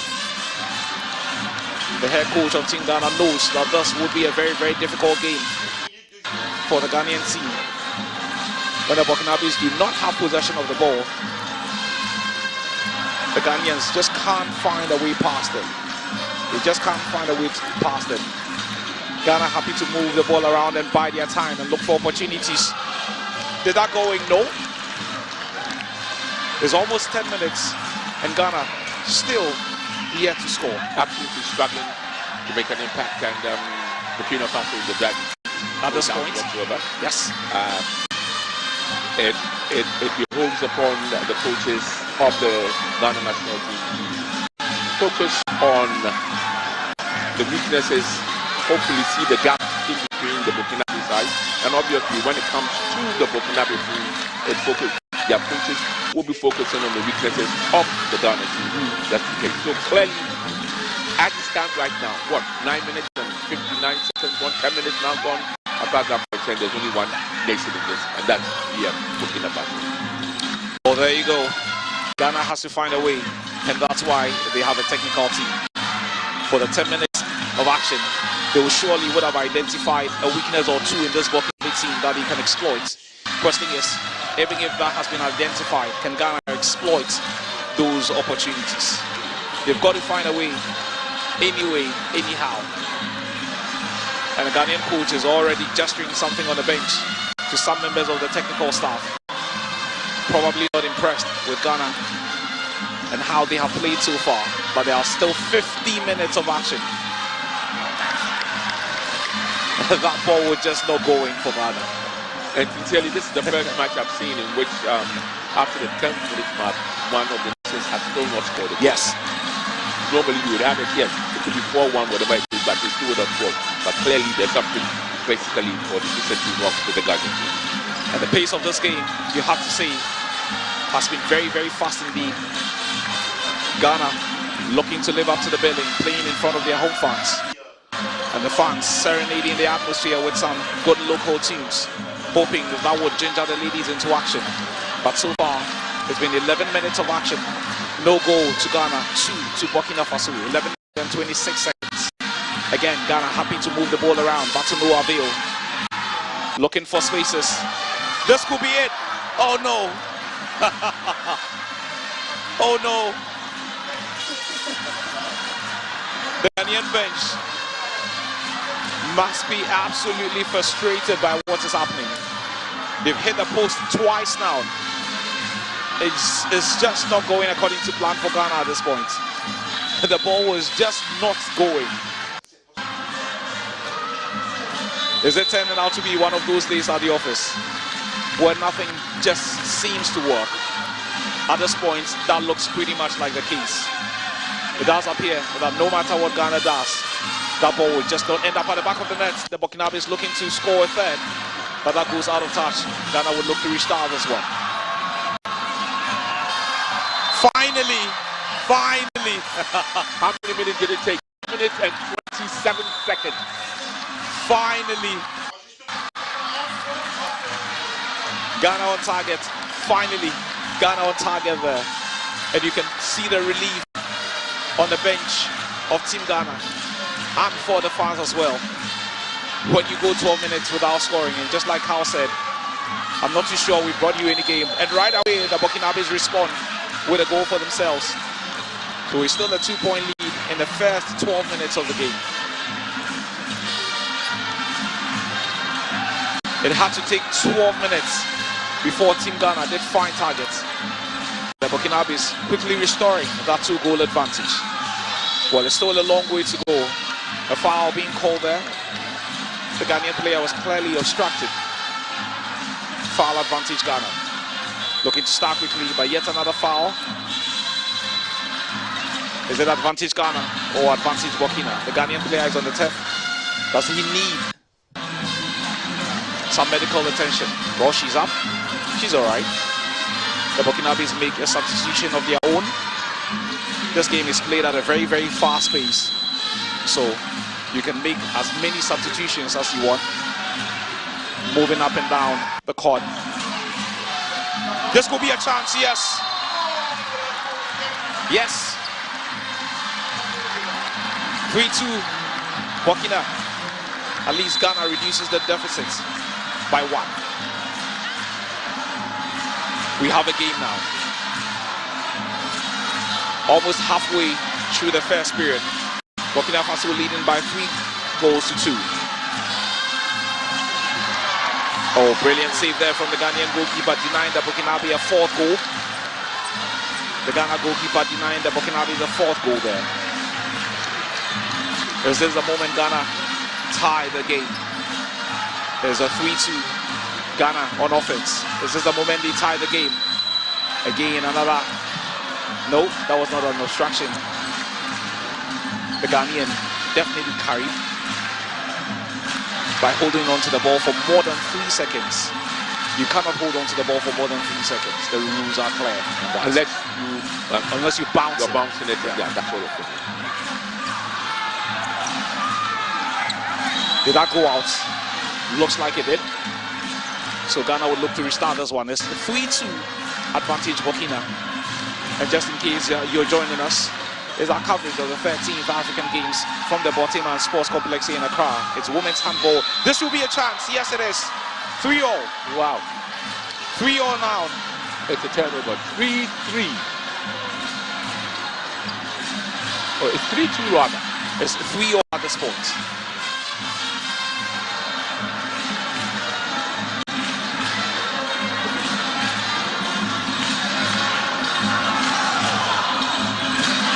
Well, that should be reflecting on the scoreboard. It's very clear Ghana has scored 3 goals, unless one of the goals was disallowed. Yes. Unless one of Ghana's goals was disallowed, then it will remain 3-2 advantage Burkina Faso. But Ghana has scored 3 in the last 3 minutes. Or put the ball in the net in the past 3 Exactly. Put the ball at the back of the net in the past 3 minutes. But it looks like one of those goals was disallowed. That is why the official scorecard still has a 3-2 advantage Burkina. Probably a foul before that ball did go in. And that's why it's probably not counted. A little over halfway through the first period. We've done 60 minutes. This should be a chance, yes. Now this won't count. This won't count. 3-3. 3-0. 3-3 is the score. Even the players on the bench would applaud this. This won't count. 3-0. The momentum with Ghana at this point. It had to take 12 minutes before Ghana was able to find the targets. Well done to them. Burkina with a chance. But another brilliant save there from the Ghanaian goalie to keep the scoreline at 3-0. Momentum with Ghana at this point. The goalkeeper, player number 18, has been very, very important for Ghana. Just like she was in the game against Algeria. Never mind Ghana losing that game.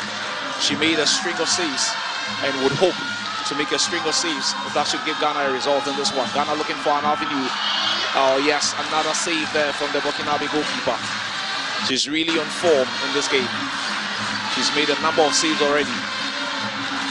And at this point, the 2 goalkeepers are standing between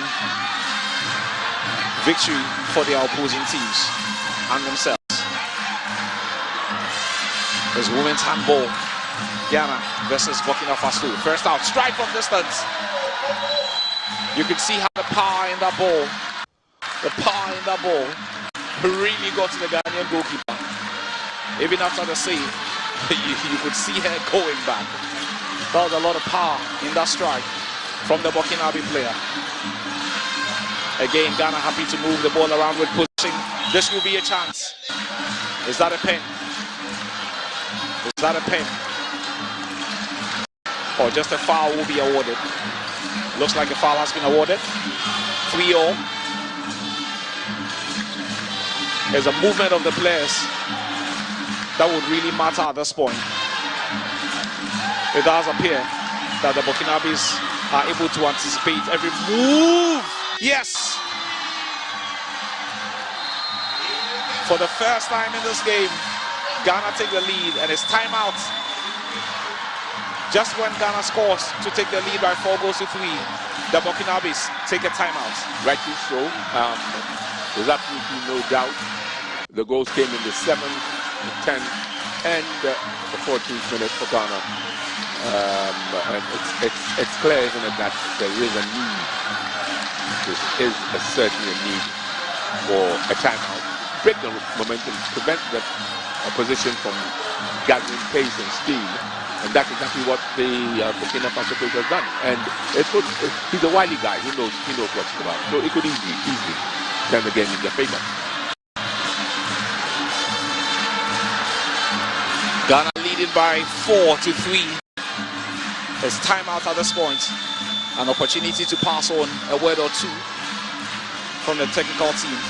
And for the Burkinabe, hoping to hold Ghana's momentum as the players make their way back on court. For the first time in this game, Ghana have the lead. The question is, what do they do now? When you have the lead, the tactical plan may be different. When you're in the losing position, the plan may be different. So what do Ghana do now? Sit back, shut up shop, and look to take the Burkinabes on the counter? Or something completely different? Chance for Burkina. They level things up. They level things up. It's 4 now.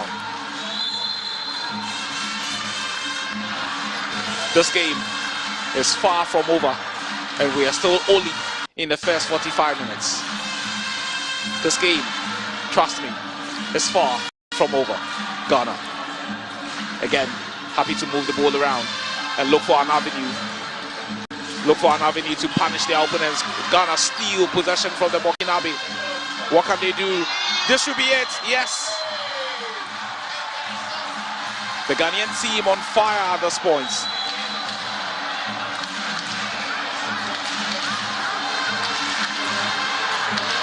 Team Ghana absolutely on fire at this point. They're leaving nothing to chance and taking advantage of every opportunity that they get.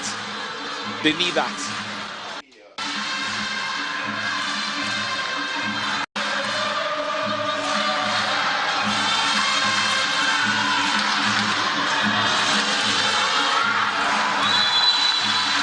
That should be a foul.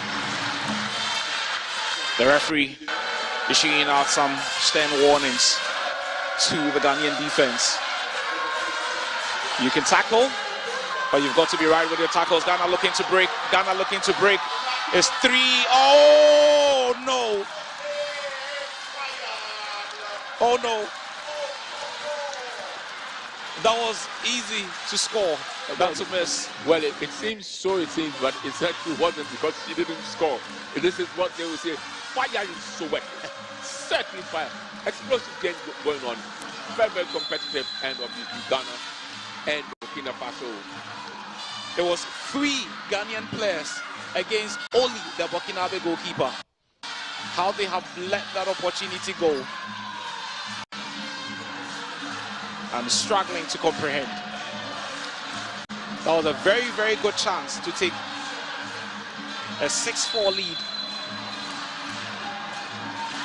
But Ghana still in the lead, 5-4.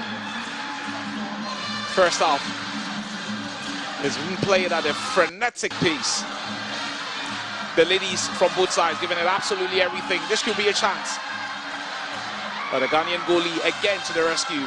Ghana looking to break quickly. Yes, it is. Yes, it is. 6-4. Advantage Ghana. And the Ghanaian players and technical team are. It's fair to say that momentum is with Ghana at the moment, with all the support from the Ghanaians inside the arena.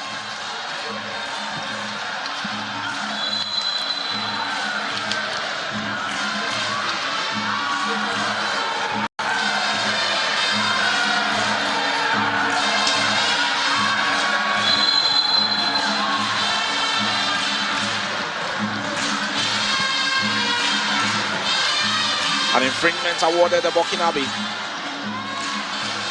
Ghana leading by a difference of 2. Not too sure what has happened to the Burkinabe in the last few minutes. He started on a brilliant footing. It had to take Ghana up to 12 minutes to get a looking into this one. And when that first goal is going, there has been no turning back for Team Ghana. The fans are encouraging them. Ghana makes a substitution. Player number 11 on for player number 4. Ghana with a 2-goal lead in this one. The energy from the fans surely affecting Ghana in a positive way in the last few minutes. Ghana happy to move the ball around and look for opportunities, but they lose possession of that. Was the last touch a Ghanaian player? Yes, it was. Looking to attack. There should be a chance, but they miss out on that opportunity. Well saved by the Ghanaian goalie. She's been making some fantastic saves in this game. And the coach of Team Ghana can't afford to sit. The pressure might just get to him at some point.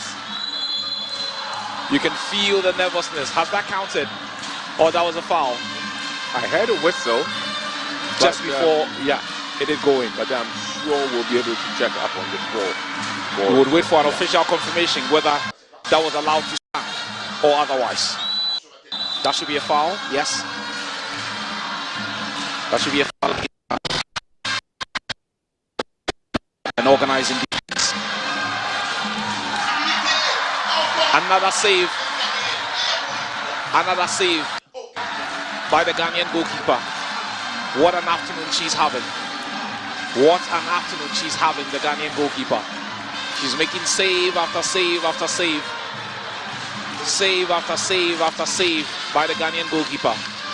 She had a rough start to the game, but what a way to respond in the last few minutes. She's been fabulous for Ghana.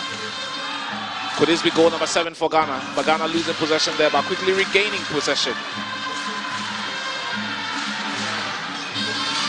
I just love the energy of these Ghanaian girls. Was that a foul? Yes.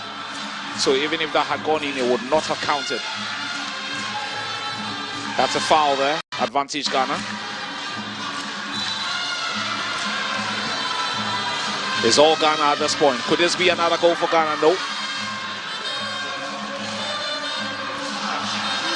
That was a fine save from the Burkinabe goalkeeper. They look to start an attack of their own. Ghana still leading the first period by 64. Could this be a chance for the Burkinabes? Yes. Oh, what a brilliant finish. It was a fine dummy to get the Ghanaian out of the way. She picked their spots brilliantly and is now 6-5. It's now 6-5. Advantage. Ghana.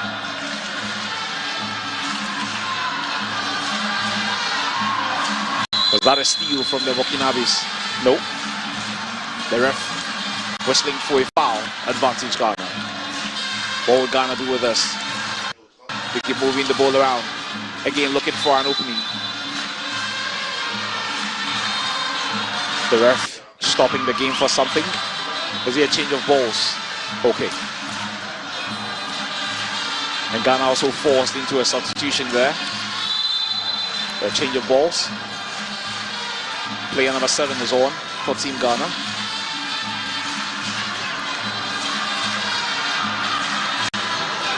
You have to say that it was almost impossible for Ghana to penetrate in the first 12 minutes of this game. Some way, somehow, they found a way to score 6 in the last couple of minutes. We're still in the first period. Ghana lead by 6-5. We'll get a confirmation of how many more minutes we have to play in the first period. We'll get a confirmation of that very, very shortly. The Burkinabes edging themselves on the court. There's only a 1-point deficit. They cannot afford to give up. That was against the post. That could have easily been 6-0. But that was against the post. What a relief there for Ghana. This should be it. No. No. There's end-to-end action. These ladies are going at each other. There's end-to-end action. They're really going at each other. Was that a chance for the Burkinabes? Yes, it's been converted. It's counted. So it's 6-all. It's 6-all down. Ghana blowing away that 2-goal lead. Leading 6-4 at the port. That will not go in as it comes all against the post. Ghana missing out on that. Could this be 7-6 for the Burkinabe? Yes, and it is. How about that for slalom? Well done to this Burkinabe player. Player number 14. Giving Burkinabe the lead, and it's timeout, Ghana. Ghana conceding the last 3 goals in this match, and I can understand why the coach has called for a timeout to probably kill the momentum of the Burkinabe. Ghana was leading 6-4 a short while ago. It's now 7-6 advantage via waiting. And the timeout only lasts for 1 minute. Yes, it does. It's only a minute. Make up for it, make sure that you get in the necessary instructions, and then hope, well, not hope against hope, but really expect your team to start delivering.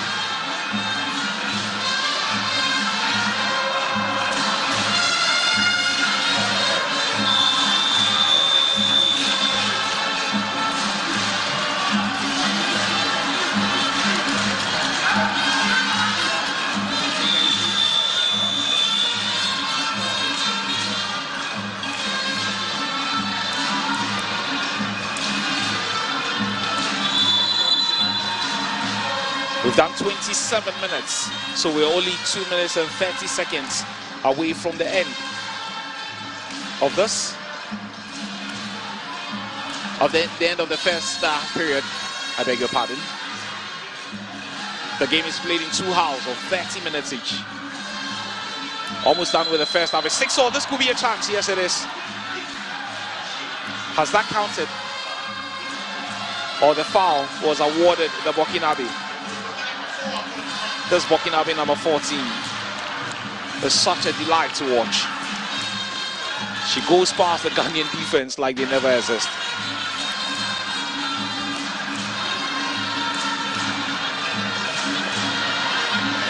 Her low center of gravity appears to be making it that easy for her to be doing that.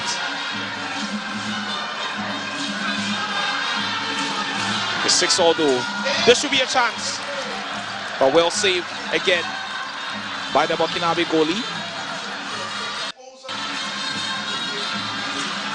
Less than 2 minutes before the end of this first period.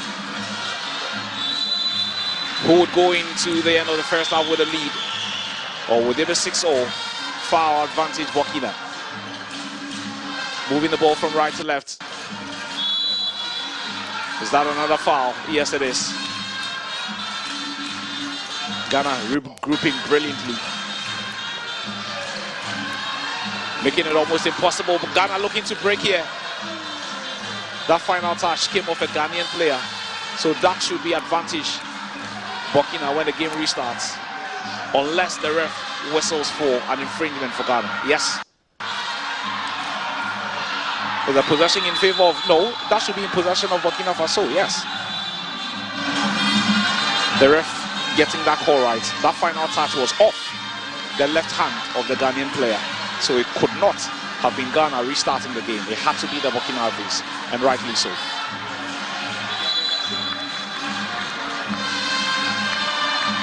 We should have just a few more seconds to go before the end of the first period. Not too much time left. Game finally restarts. We have only 30 seconds to end the first period. Would any of these two teams hit the target before the end of the first 30 minutes? We'll see. The Burkinabes hoping to take the lead with just a few more seconds to go. Can they do it? It's all Burkina at this point. Can they do it? They are massing up in numbers, and yes, yes, right on cue. Just when they score, the time is up. What a time to score. What a time to score by the Burkinabe. Right on time, with virtually the last hand of the half.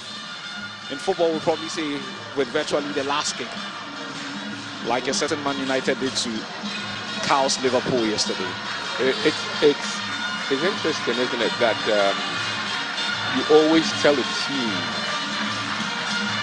never concede, whether it's a point, it's a goal, it's whatever it is, at the dying seconds before you go for a break, because then it changes the talk at halftime. Yeah.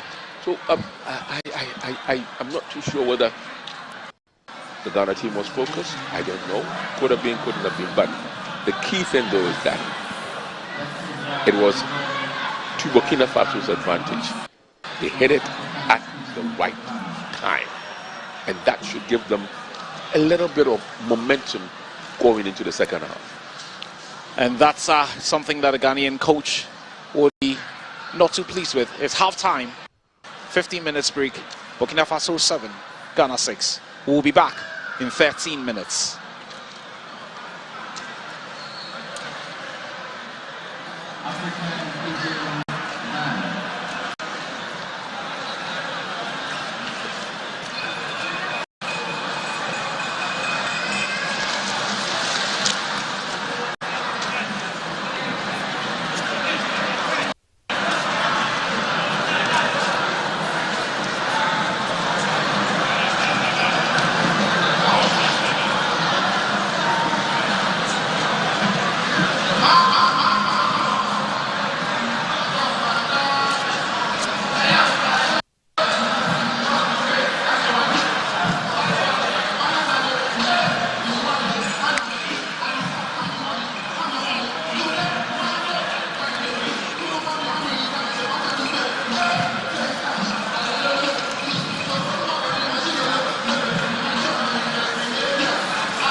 So Kwame, clearly there's a lot for Ghana to do. There is a light at the end of the channel for Burkina Faso. They're in the driving seat regardless of the margin of 7-6. And you'd probably expect that. One, Burkina Faso will be looking to stop the momentum, if you can use those words. And Ghana will be looking to get to another level, a next level, hoping to overcome Burkina Faso. But if I were a neutral man and I'm supposed to be neutral, I think my money would be on BF, Burkina Faso. Well, they have the lead. They look like, to me, they look like the better team. But of course, sometimes when you play in front of your home fans like this, the adrenaline can get to you to overly perform. Yes, just as when you're trying to take the mickey out of me. That's what happened yesterday. Okay, I refuse to comment on it, but that's what happened yesterday. The better team lost. Well, yesterday means Man United. I haven't said anything. I just said yesterday. That's it. Yesterday means Man United and Liverpool. But we'll focus on the handball now. We're just waiting instructions from the match officials before the second 45 minutes that's commenced. The two teams are pretty much back in session after a 15-minute break. Just waiting for the signal before we start. Just in case you're just joining us, there's our coverage of the 13th African Games from the Boteman Sports Complex here in Accra. That's the venue, the multi-purpose venue. A number of the sporting disciplines are being held at this facility. So if you're living in around Spintex, Labadi, Nungwa, Teshi, and all these surrounding areas, Sakumono and Co, you can make your way to the Boteman Sports Complex any day. You just familiarize yourself with the schedule and go see the teams in action. And then, of course, if you love your athletics, they started today at the Legon Sports Complex. As many hits in the last couple of hours. The afternoon session will be coming right up. Second half starting 30 seconds into this. Another 30 minutes to go. Burkina Faso 7. Ghana 6. The Burkinabe scoring right at the death of the first period. And oh, what a save, almost making it 8-6 there. But the Ghanaian goalie again to the rescue, just like she has done in all the games that Ghana has played so far. This could be another chance, and yet another save by the Ghanaian goalie. She's really standing in between the Burkinabes and victory at this point. Let me just quickly run you through Team Ghana and that of the Burkinabe.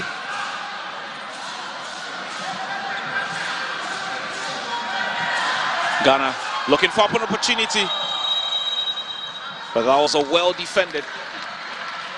Is that a pen? Or it would just be a normal foul? Well, foul advantage Ghana.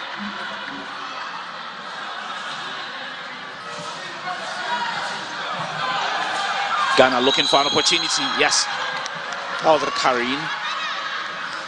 So the 3-second foul would apply here.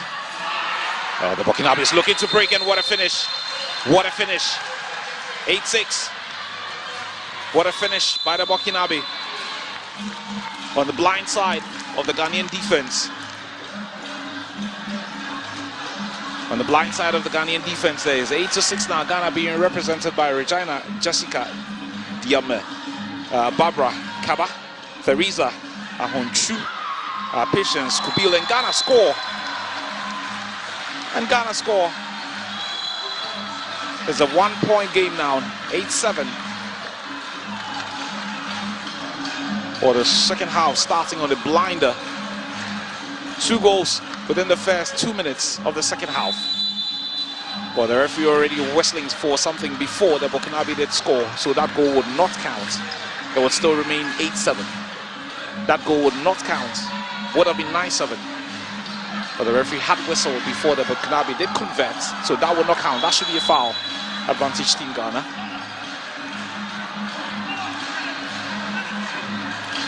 I was going through the squad list for Team Ghana as they look to find an avenue to score, but the Burkinabes would break. Ghana doing just about enough to organize. There should be a chance. Chance gonna beg him from player number 15 for the Burkinabe. Buddha, Lorraine, Danielle.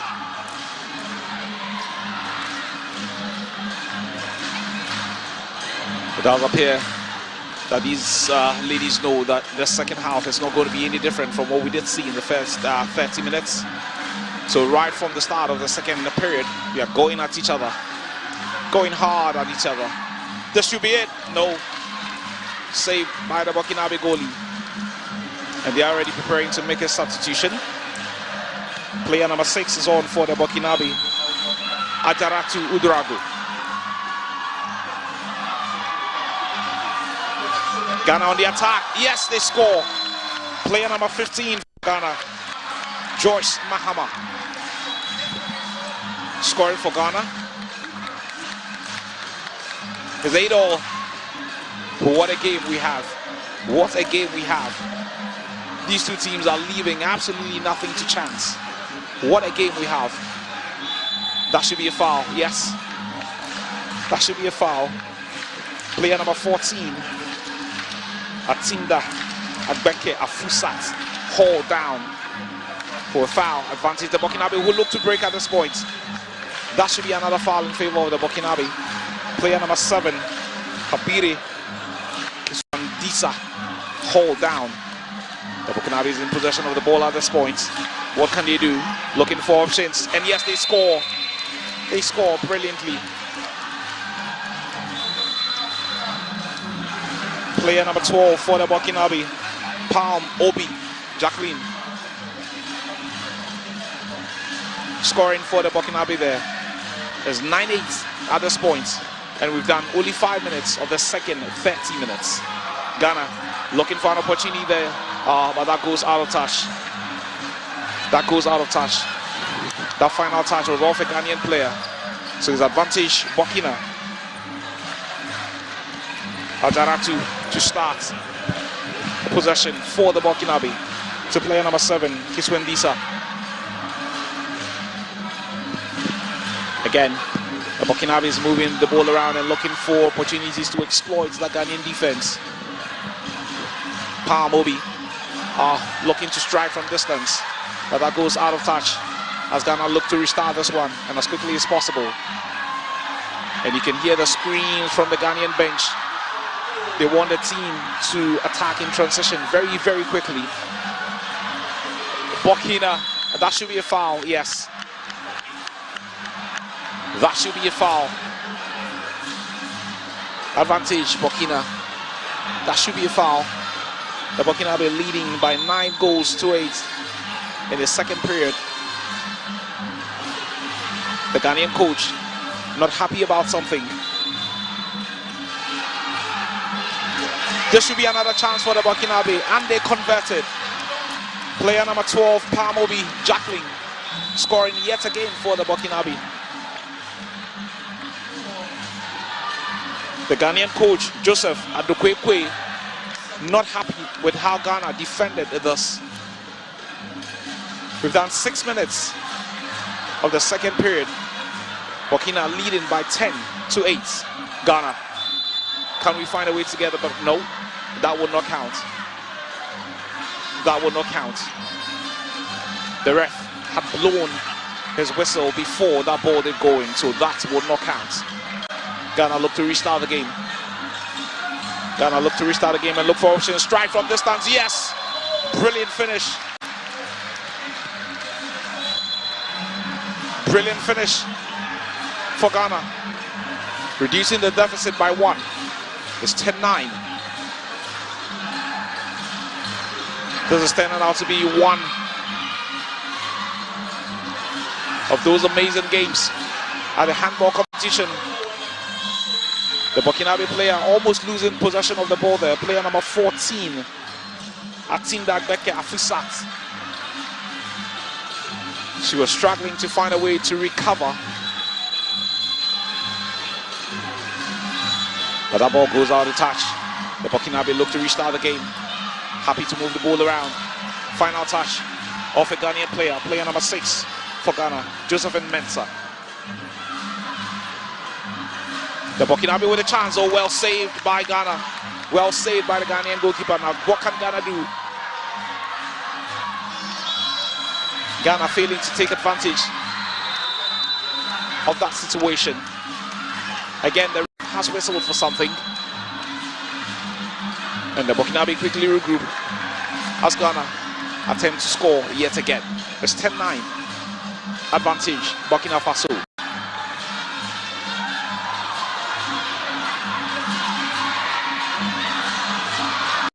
It's 10-9. Advantage, Burkina Faso. The Burkinabe is looking to break at this point. They have numbers. But that's a foul. That's a carry. She held on to the ball for more than 3 seconds. If you're going to be holding the ball for more than 3 seconds, you've got to be mobile and you've got to be bouncing the ball. Ouch. That was a Ghanaian player going down very, very heavily. Does she hit her head on court? If she did, she surely would need some medical attention. If she did hit her head on court, she surely needs some medical attention. Again, not too sure what exactly the ref has whistled for.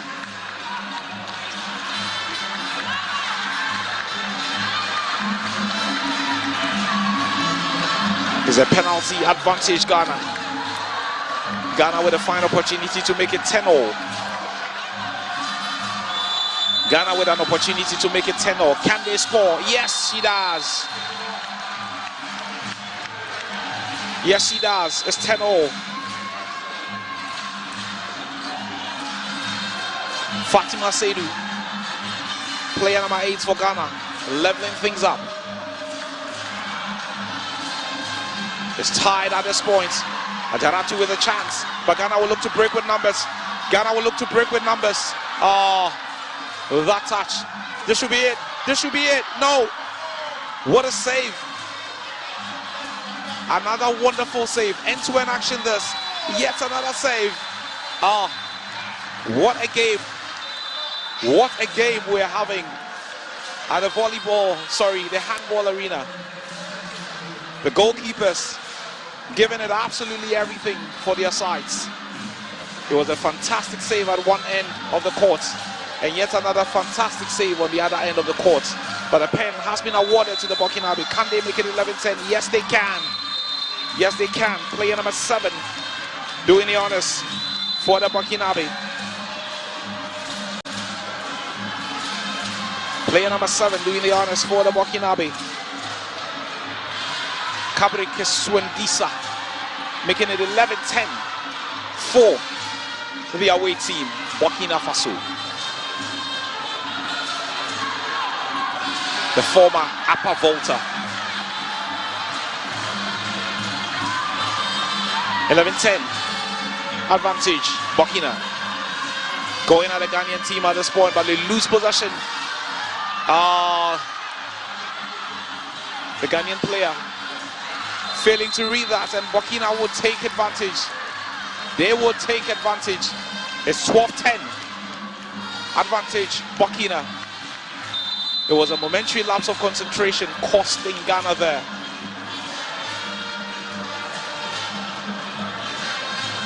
A momentary lapse of concentration costing Ghana there.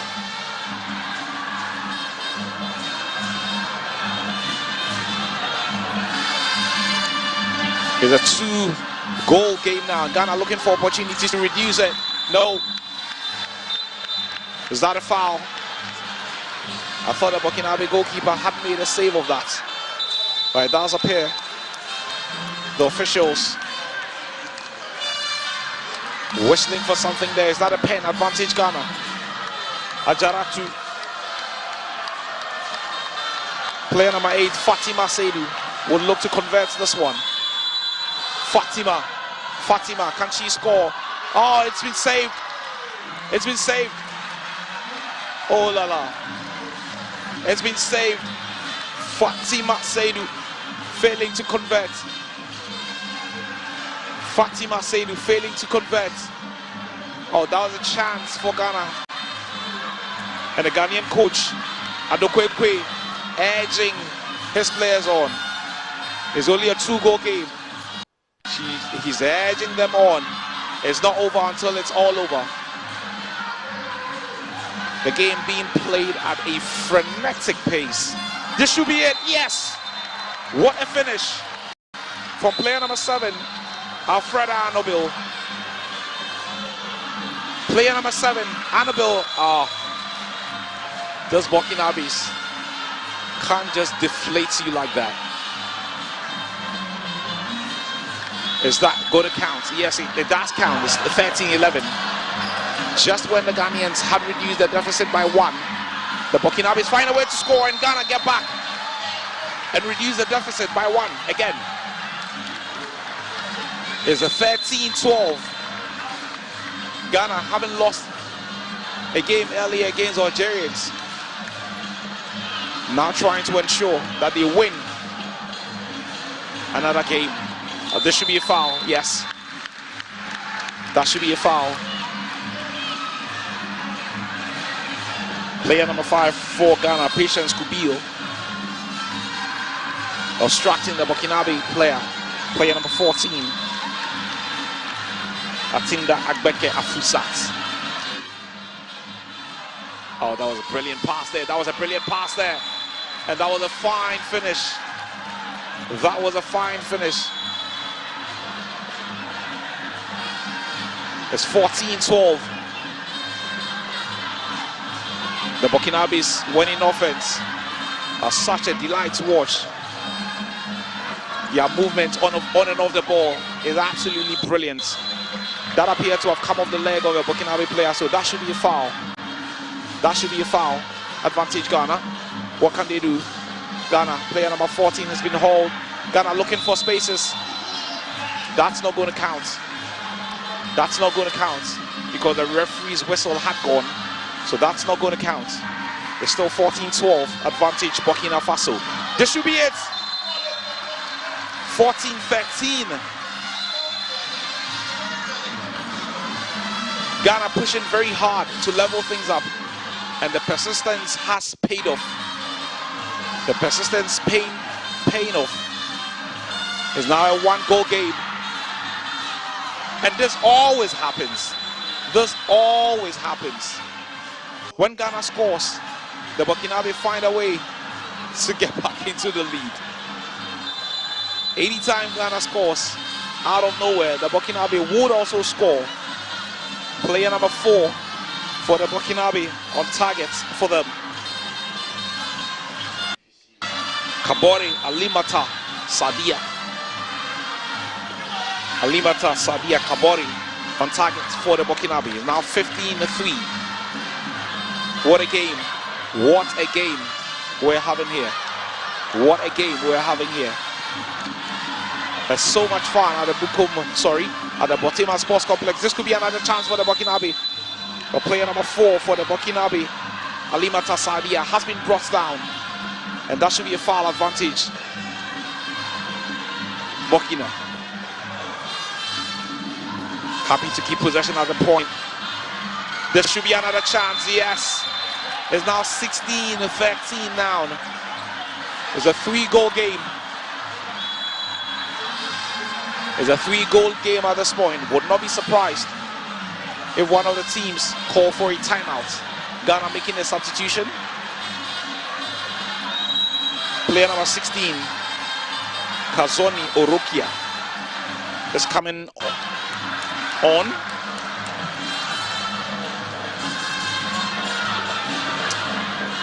The Burkinabes now have a 3-goal lead. Can they defend this? Oh, what a save. What a save from the Burkinabe goalkeeper. What a save. She opened herself up brilliantly, and this should be it. Yes, it is. Oh, the Burkinabe is beginning to run away with this now. The Burkinabe is beginning to run away with this now. It's 17-13 advantage. Burkina. There's a 4-goal game now. Timeout.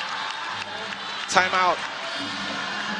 The coach of Ghana calling for a timeout there. Coach Joseph Adokwe calling for a timeout. And remember, the timeout is only 1 minute for the coach to communicate a thing or two. Just have a look at that scoreline there. 17 to Burkina Faso, 14 to Ghana. What a game this is turning out to be. The game being played at a frenetic pace. The Burkinabe technical team passing on the instructions. Whatever they would have noticed, whatever weaknesses they would have seen in Team Ghana, passing that on. That 1 minute is going to be out very shortly. Coach Quay, he knows that Ghana cannot lose successive games if they have ambitions of progressing. The timeout is out. Only 1 minute and minute.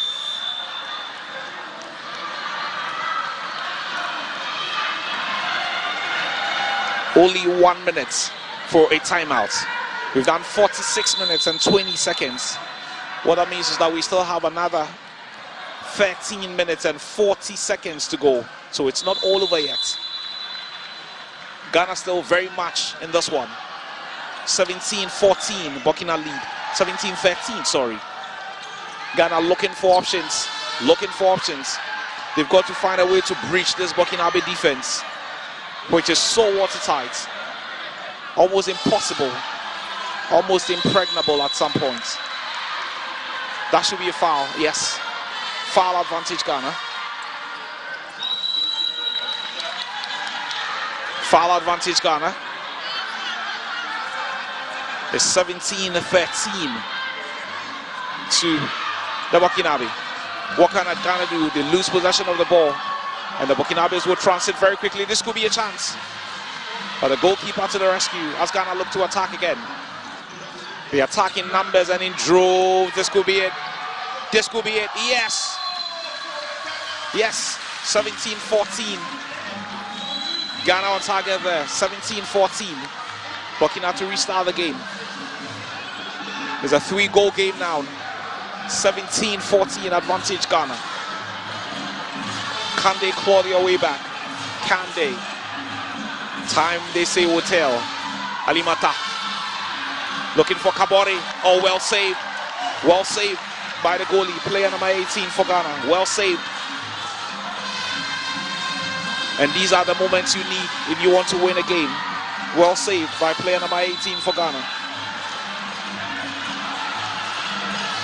Rus Ajavon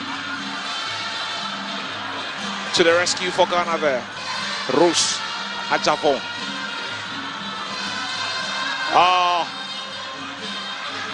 That could have been punished by the Burkinabe player number 9. Traore Jimnatu, but Ghana that score to make it 17-15. Ghana that score to make it 17-15. is a 2-goal game down. And there you see the fans. The trumpets are out. The trumpets are out. It's 17-15. Advantage Burkina. It's 17-15 at this point. What a game. What a game. These ladies will be exhausted by the time the 60th minute mark is up. Oh yes. And this is the difference between the Ghanaian team and the Burkinabe team.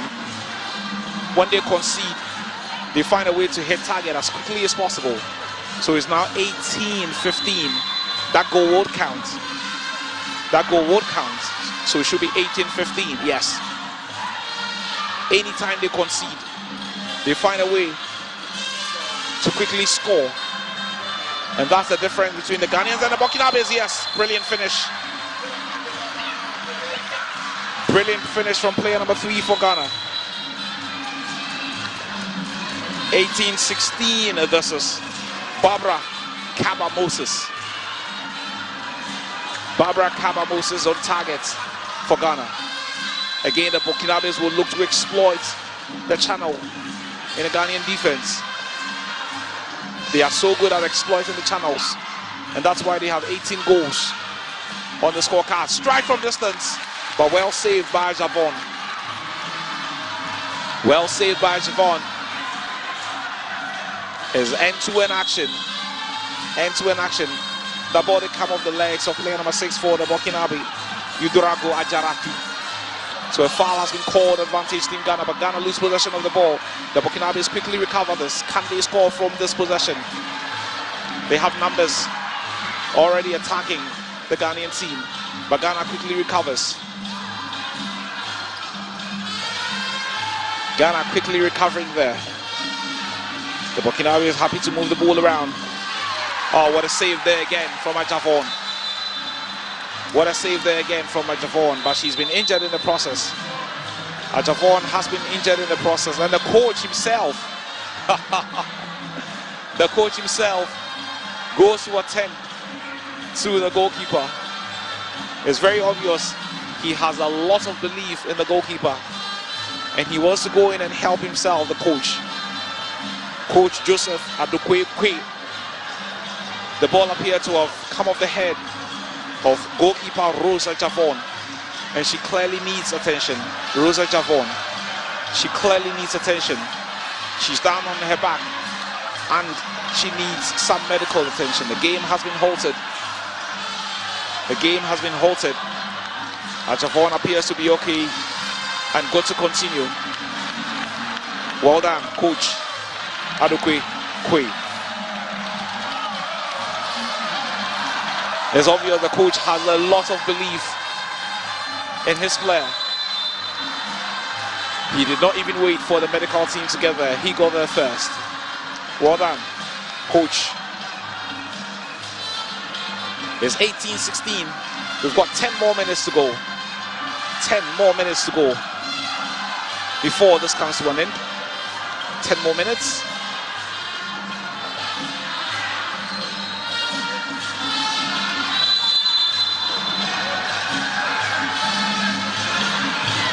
It's a 2-goal game, but time is of essence now. That should be a foul. No, yes, the goal will count. It's 18-17 now. Ah, how tight can this get? This is so tight. This is so tight. It's a 1-goal game now, 18-17. Ah, that should be a foul, yes. That should be a foul. Player number 14 for the Burkinabes, Afusat, hold down. And just when I was going to say that every time the Burkinabes are down, they find a way to score, they do exactly that. It's 19-17, that 2-point lead restored. The 2-goal lead restored again. They are so good at this. Pretty much psychological warfare. When Ghana score, they score. Is that a pen? Or just a foul? Looks like only a foul has been awarded.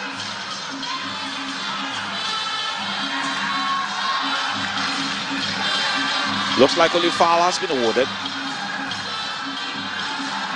18-17, 19-17 because the Burkinabes did score.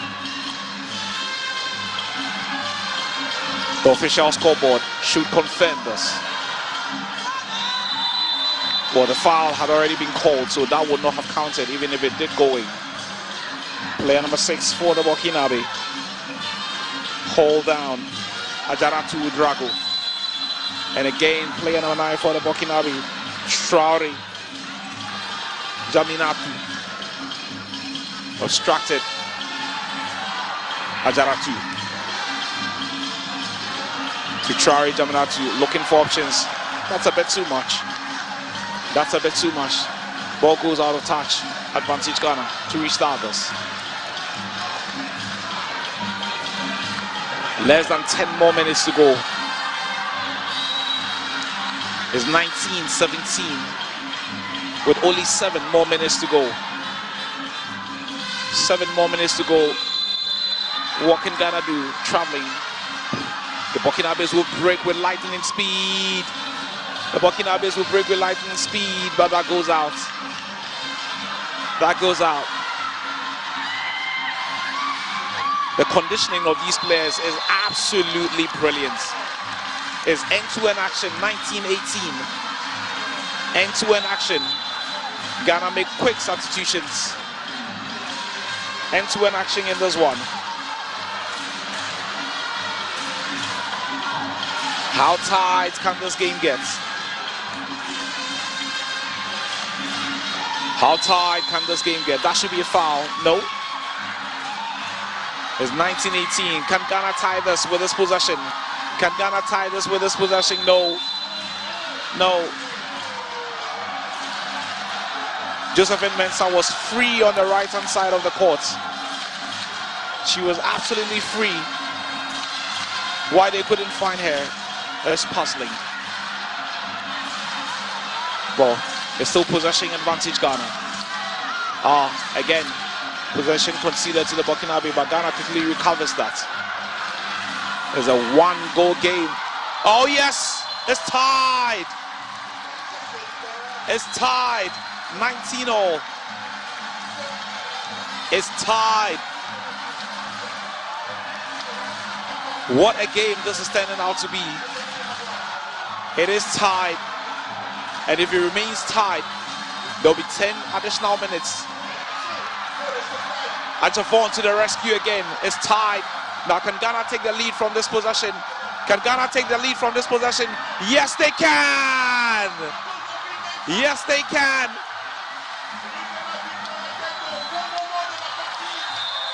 The venue is in absolute delirium. Yes, they can. Timeout, Burkina Faso. Timeout, Burkina Faso. Now, unbelievable performances from the Ghanaian ladies at this point. Such abundance of energy. Coach Adokwe Kwe cannot believe that his girls are in the lead. The Burkinabes do not know what has hit them. They've conceded 3 goals within a space of about a minute, and there's not too much time on the clock either. There's not too much time on the clock either. It is only the second time in this game that Ghana has taken the lead. It is only the second time in this game that Ghana has taken the lead. What a game this is turning out to be. Wherever you're watching this, you must really be enjoying it. The time up is up. We have 4 minutes and 32 seconds to go. That is a long, long time in this sport. 4 minutes and 32 seconds is a long time in the sport. It's absolute pandemonium. The fans are on their feet. They can't sit. Everyone is on edge. The coaches are on edge. The players are on edge. 2 quick substitutions on the part of Team Ghana. Everyone is on edge. It's 19-20. Could this be a chance for Ghana? Yes, and they score. It's 21-19 now.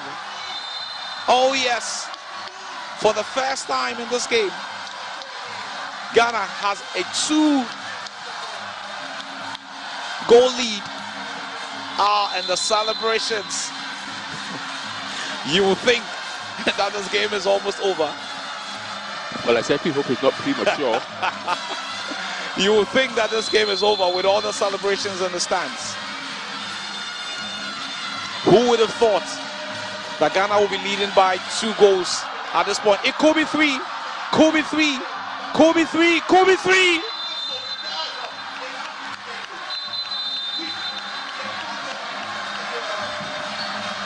The Burkinabe goalie to the rescue.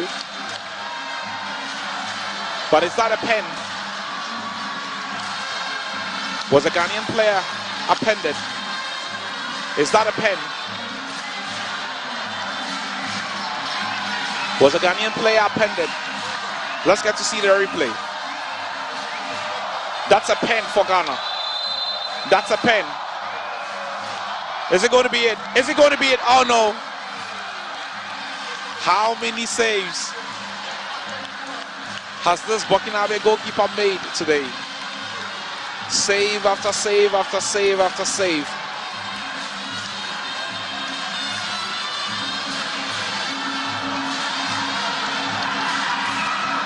The Burkinabe score and reduce the deficit to 1. It's so close at this point. Let's have a look at the clock. Let's have a look at the clock. Not too much time. Not too much time in this. Not too much time in this, I reckon. That should be a foul. Foul advantage, Ghana. Player number 3, Barbara Moses. Vida Bafwa. What can Vida do? She goes down, and that should be a foul. The Burkinabe coach is incensed with a call. The Burkinabe coach is incensed with a call. This should be it. No. Yet another save. This should be it. No. Barbara Moses. What a chance. Ghana begging. I would love to see the clock. The official clock. I can tell you it's not too many minutes left.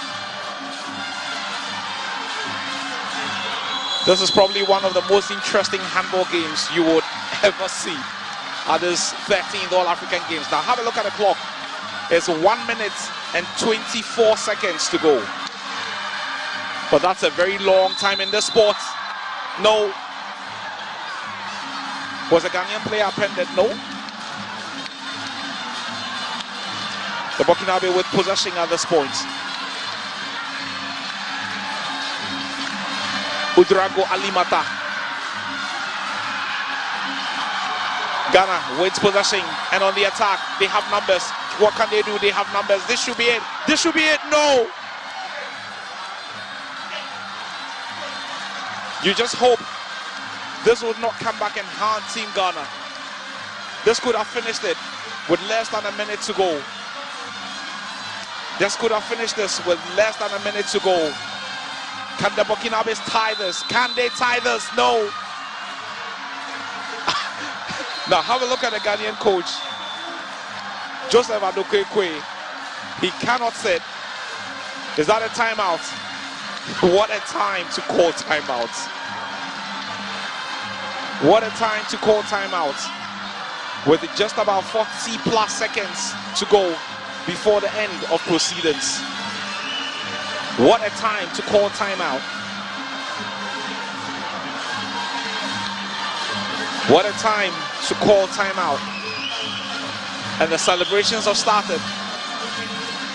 But there are still some few seconds to go. Still some few seconds to go. I just hope we get to see the official clock. I just hope we get to see the official clock and see the number of seconds we still have to play. Ooh, okay. So the timeout is up. It's 2021. Now 28 seconds. 28 seconds still to go. 28 seconds before the end of this. Only 28 seconds. What would Ghana do? Would they love to keep possession? Would they love to keep possession? Or would they look for the goal? Yes, they do! Now this should be it. This should be it. This should be it. For a moment you thought Ghana was going to try to hold on to possession and move the ball around and win some fouls. Oh no. It looks like it's all over. It looks like it's all over. It's all over. Have a look at that scoreline. Unbelievable scenes. Unbelievable scenes at the Botema Sports Complex. Ghana 22, Burkina Faso 21. What a game. What a game. And boy, can you begrudge these fans and the celebrations in the arena. What a game. What a game. Ghana giving it absolutely everything. Absolutely everything in this one. Winning only just, Carl. Only just.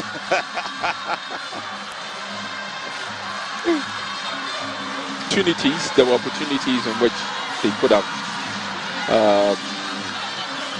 had an easier running, but finishing was not of the highest order.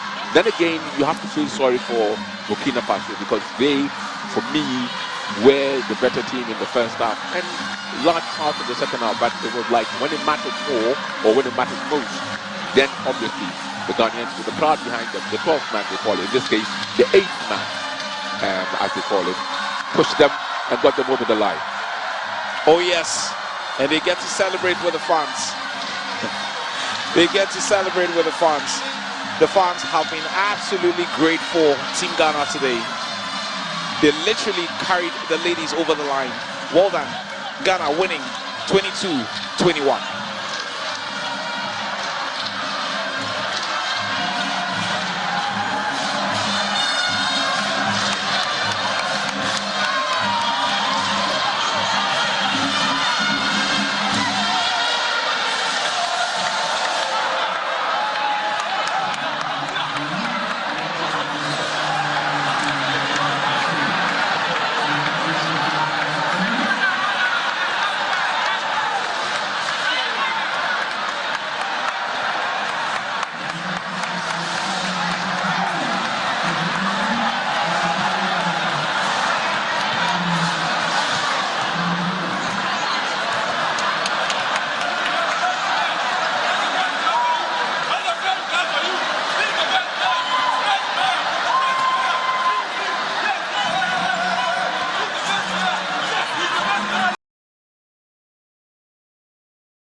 Hello.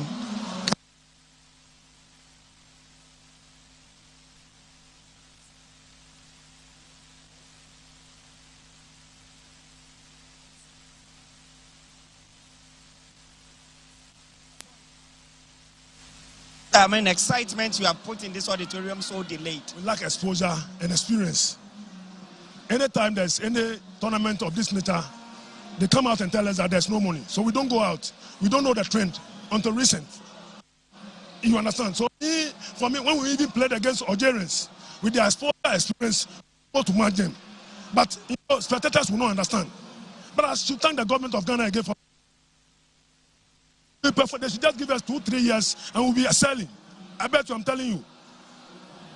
How do you also feel about this win? I feel excited and happy. We told ourselves that today we are not going to allow any team to take it away from us. We are going to fight to the last whistle is blown. We are going to make sure that we're going to make Ghana proud and ourselves proud. All right, the next game, what should Ghanaians expect? Definitely, we should meet the might of Angola, Congo. That one we may delay, not just to beat the scoreline, because there is no way we can match them. They have the experience and the exposure. If we should come against any of them, we'll manage the game. We wish you well then. Thank you. Thank you.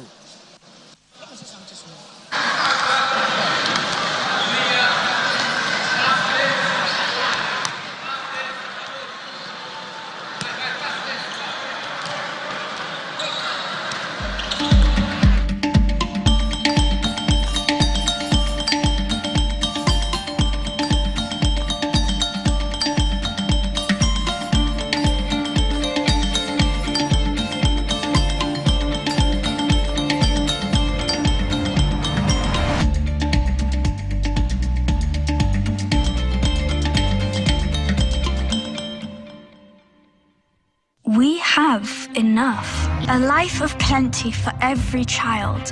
We've had enough all along. There's enough choice for every child.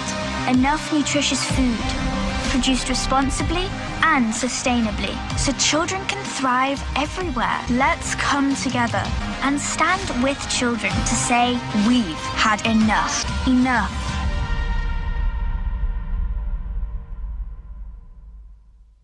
What happened to snacking? Delicious is being denied. Munching has become mindless.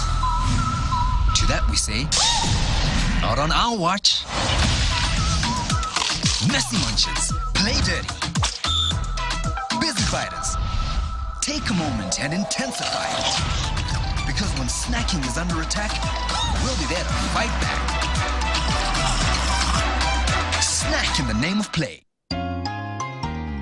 Every child is so unique. You like no other. Outstanding in every way. It's me like no other. So anytime you walk and play, you like no other. You are special like Indomie. It's me like no other. Did you know that every child on the planet has their own unique fingerprint like no other? You like no other. I can play the drums. It's me like no other. I can sing. I can dance. You like no other. As well as their own unique talents and abilities. I can cook. I can paint. You like no other. Indomie.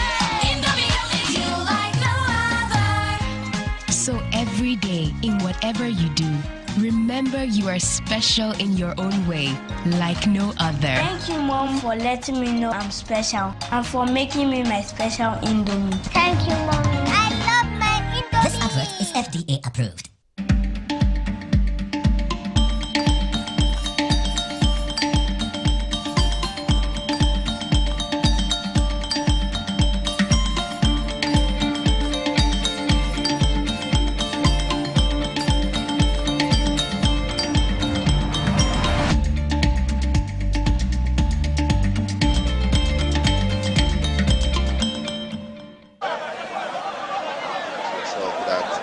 You never won a fight, but you have a medal.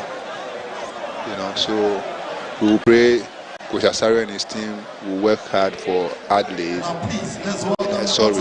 Janet Aqua, who will be the last Ghanaian woman, she will fight in the semi-finals so that she can.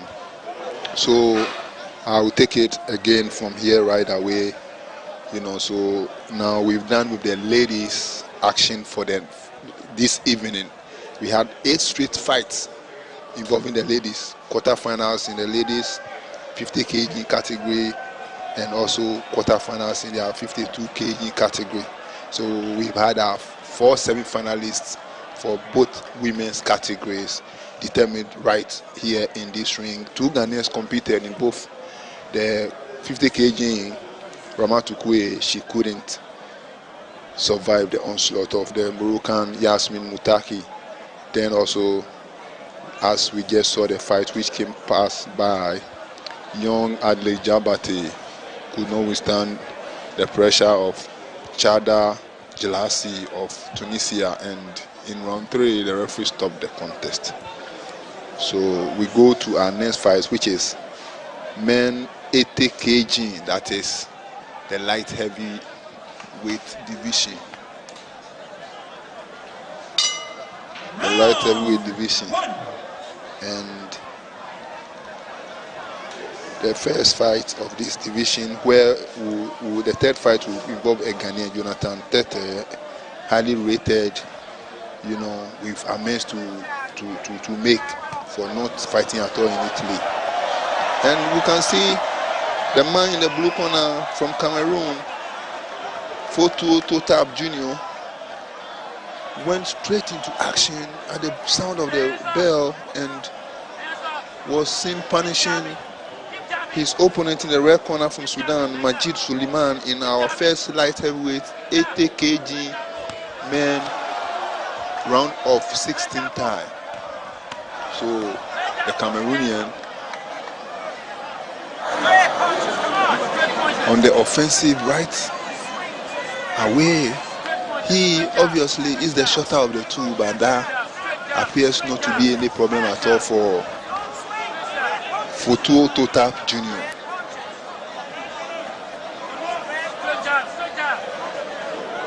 It's round number 1 of men's 80 kg, round of 15. The Cameroonian in the blue corner, and he has succeeded in hitting the Sudanese so much the referee has seen enough to give him a standing count. Meanwhile, the fight continues, and the Cameroonian goes to work again. What a powerful shot there that caught his opponent. He knows he has power in his hands and is just determined to land, which he knows has the opportunity to possibly send the opponent down. Junior Totap Futuo of Cameroon in the blue corner. And there you can see him going to work again. Majid Suleiman of Sudan holds on for dear life.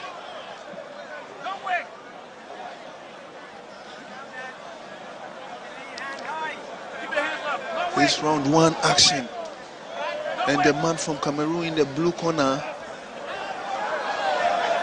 clearly here to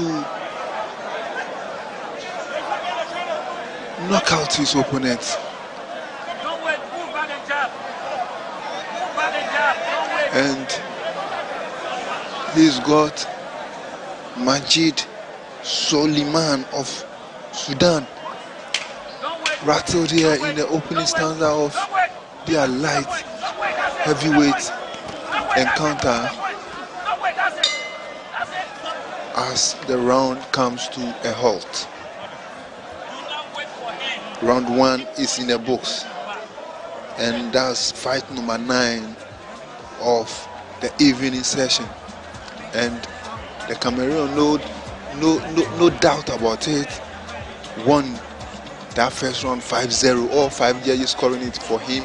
In fact, 3 of the judges scored it 10-8 for the man from Cameroon, Junior Totap Futuo, against Majid Suleiman of Sudan.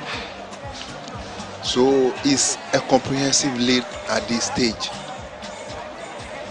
as the two boxers prepare to get the action underway again for round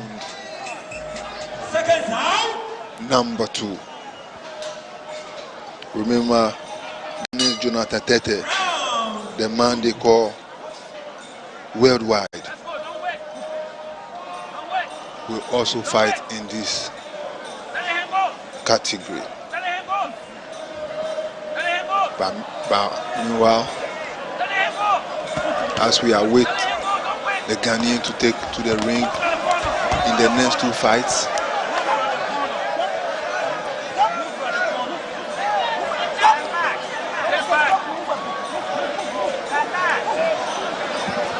it's Cameroon versus Sudan.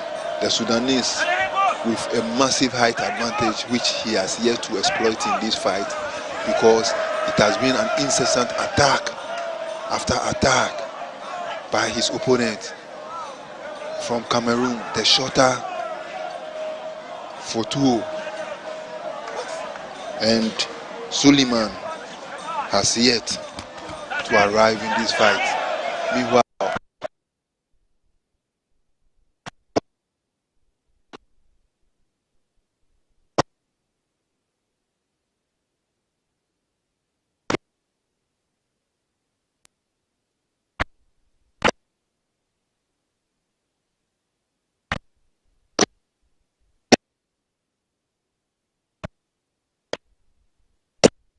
of 16 cash, and the Cameroon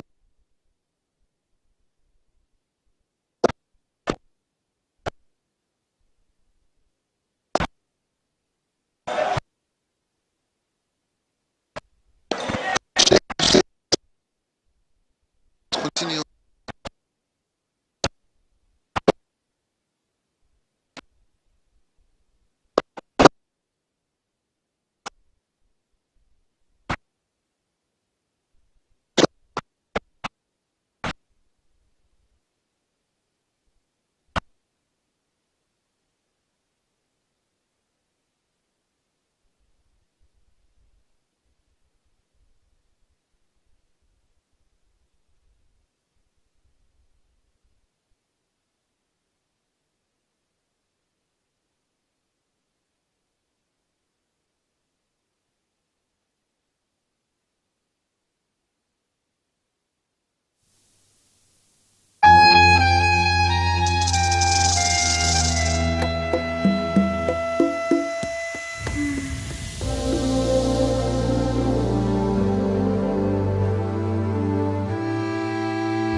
Performance takes effort. Ebony condoms make it worth it.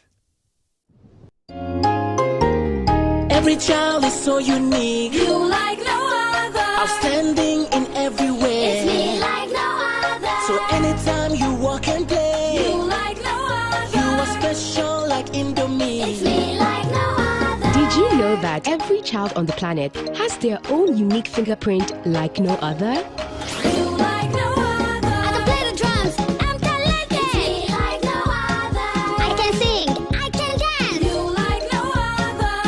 As well as their own unique talents and abilities. I can cook, I can paint. You like no other.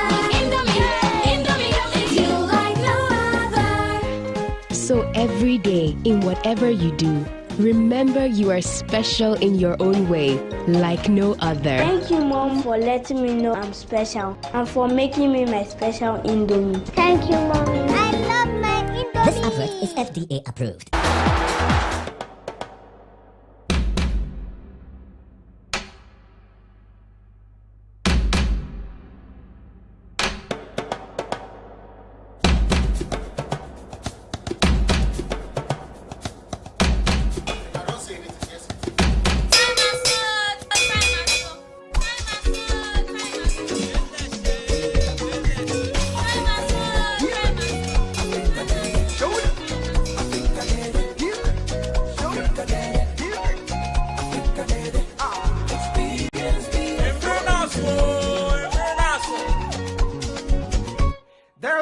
our dreams come alive, where the rhythms of the land fill the air.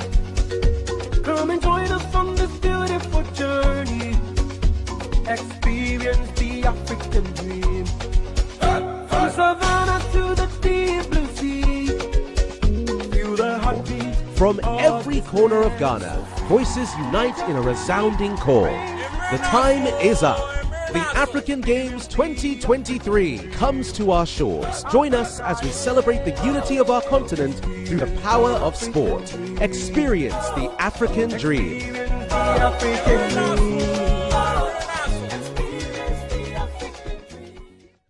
This is the first medal ceremony for Accra 2023. 16-year-old Egyptian table tennis sensation Hannah Guda bagged the first gold medal when she overthrew 2019 African Games table tennis women's single champion Dina Masharif.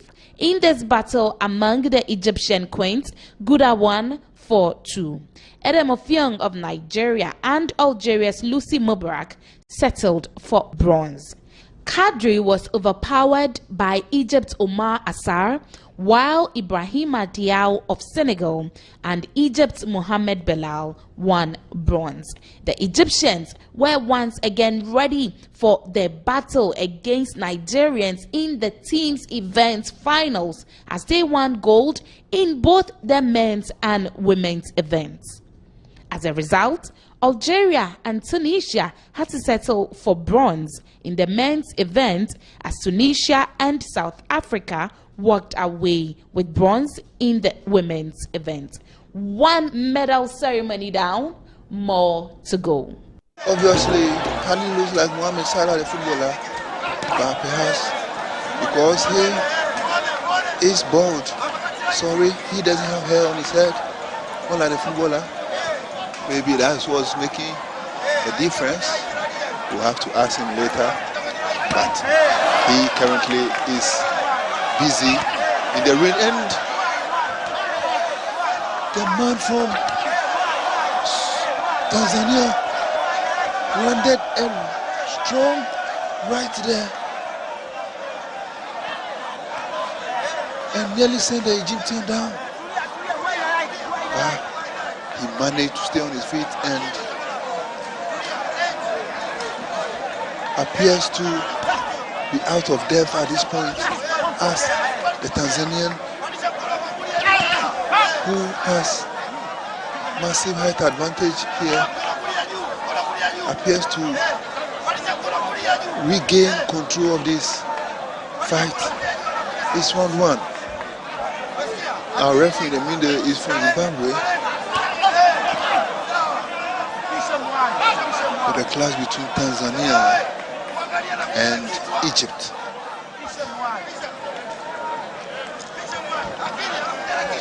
Northern Africa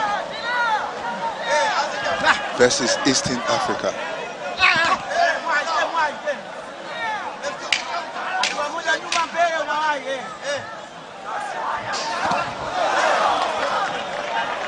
Abdurrahman Salah.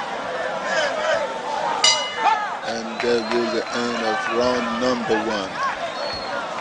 The Egyptian Salah taking on the Tanzanian Changalawe, with Jonathan Tete of Ghana and Peter Kabeji Peter of Congo DR still to come in this very division. Round of 16 light heavyweight boxing.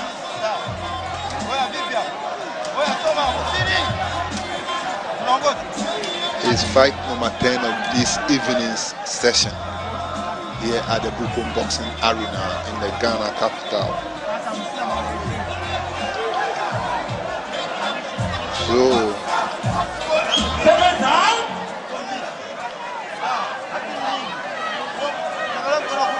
we get ready for the commencement of the second stanza of this light heavyweight cliffhanger, which has seen the Egyptian Abdurrahman Salah take a 3-2 lead after round 1 3 of the judges scoring the fights in favor of the Egyptian, and 2 seeing it the other way round in favor of Changalawe Yusuf. Meanwhile, Changalawe with a double combination that caught the Egyptian strongly. Another powerful one from the Tanzanian, who is in business here.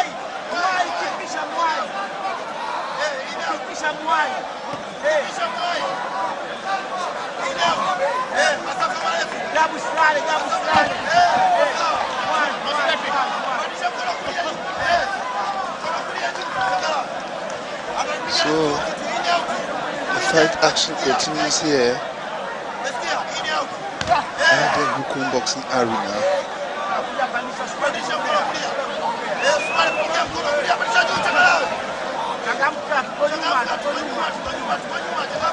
And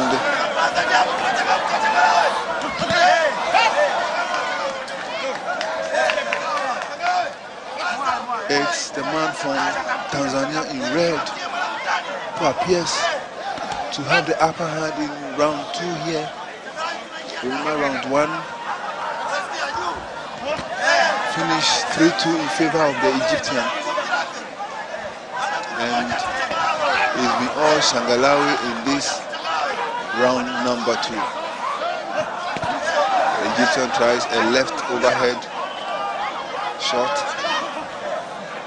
He attempts a jab, but it's Changalawi who goes to work again, but retreats at this point in time as Abderrahman Salah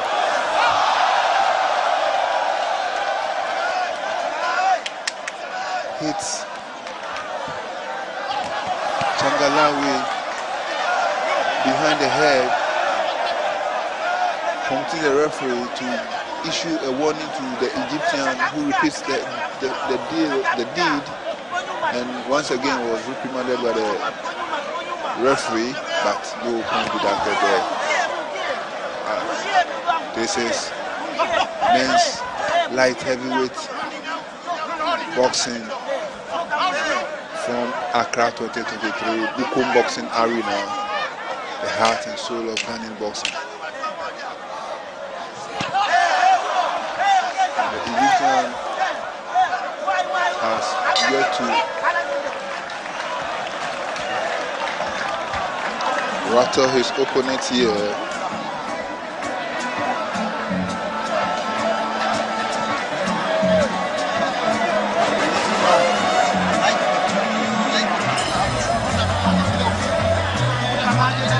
So the action continues as we take the second break in this fight.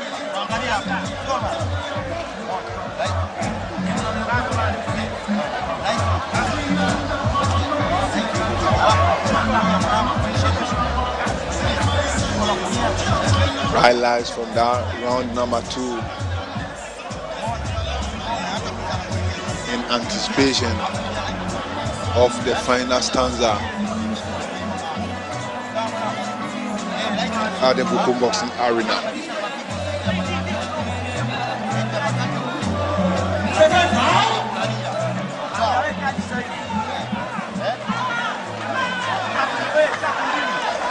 And it's a reverse of the verdict from round 1, so it's very even here. 3-2, the Egyptian won the opening round, and 3-2, the man from Tanzania, Changalawi, won the round number 2, as the action continues here in the third stanza. Who carries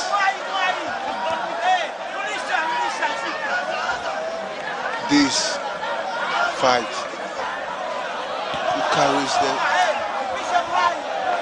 trophy at stake for the potential winner, which is passage to the round of 8 quarterfinals and 1 victory away from the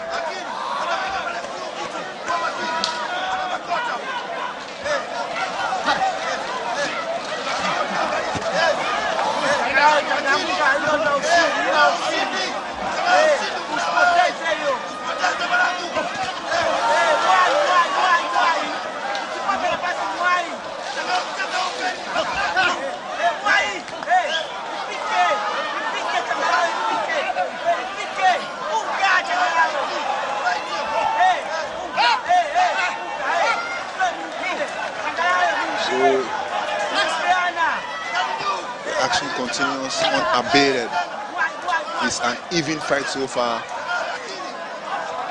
The Egyptian Abderrahman Salah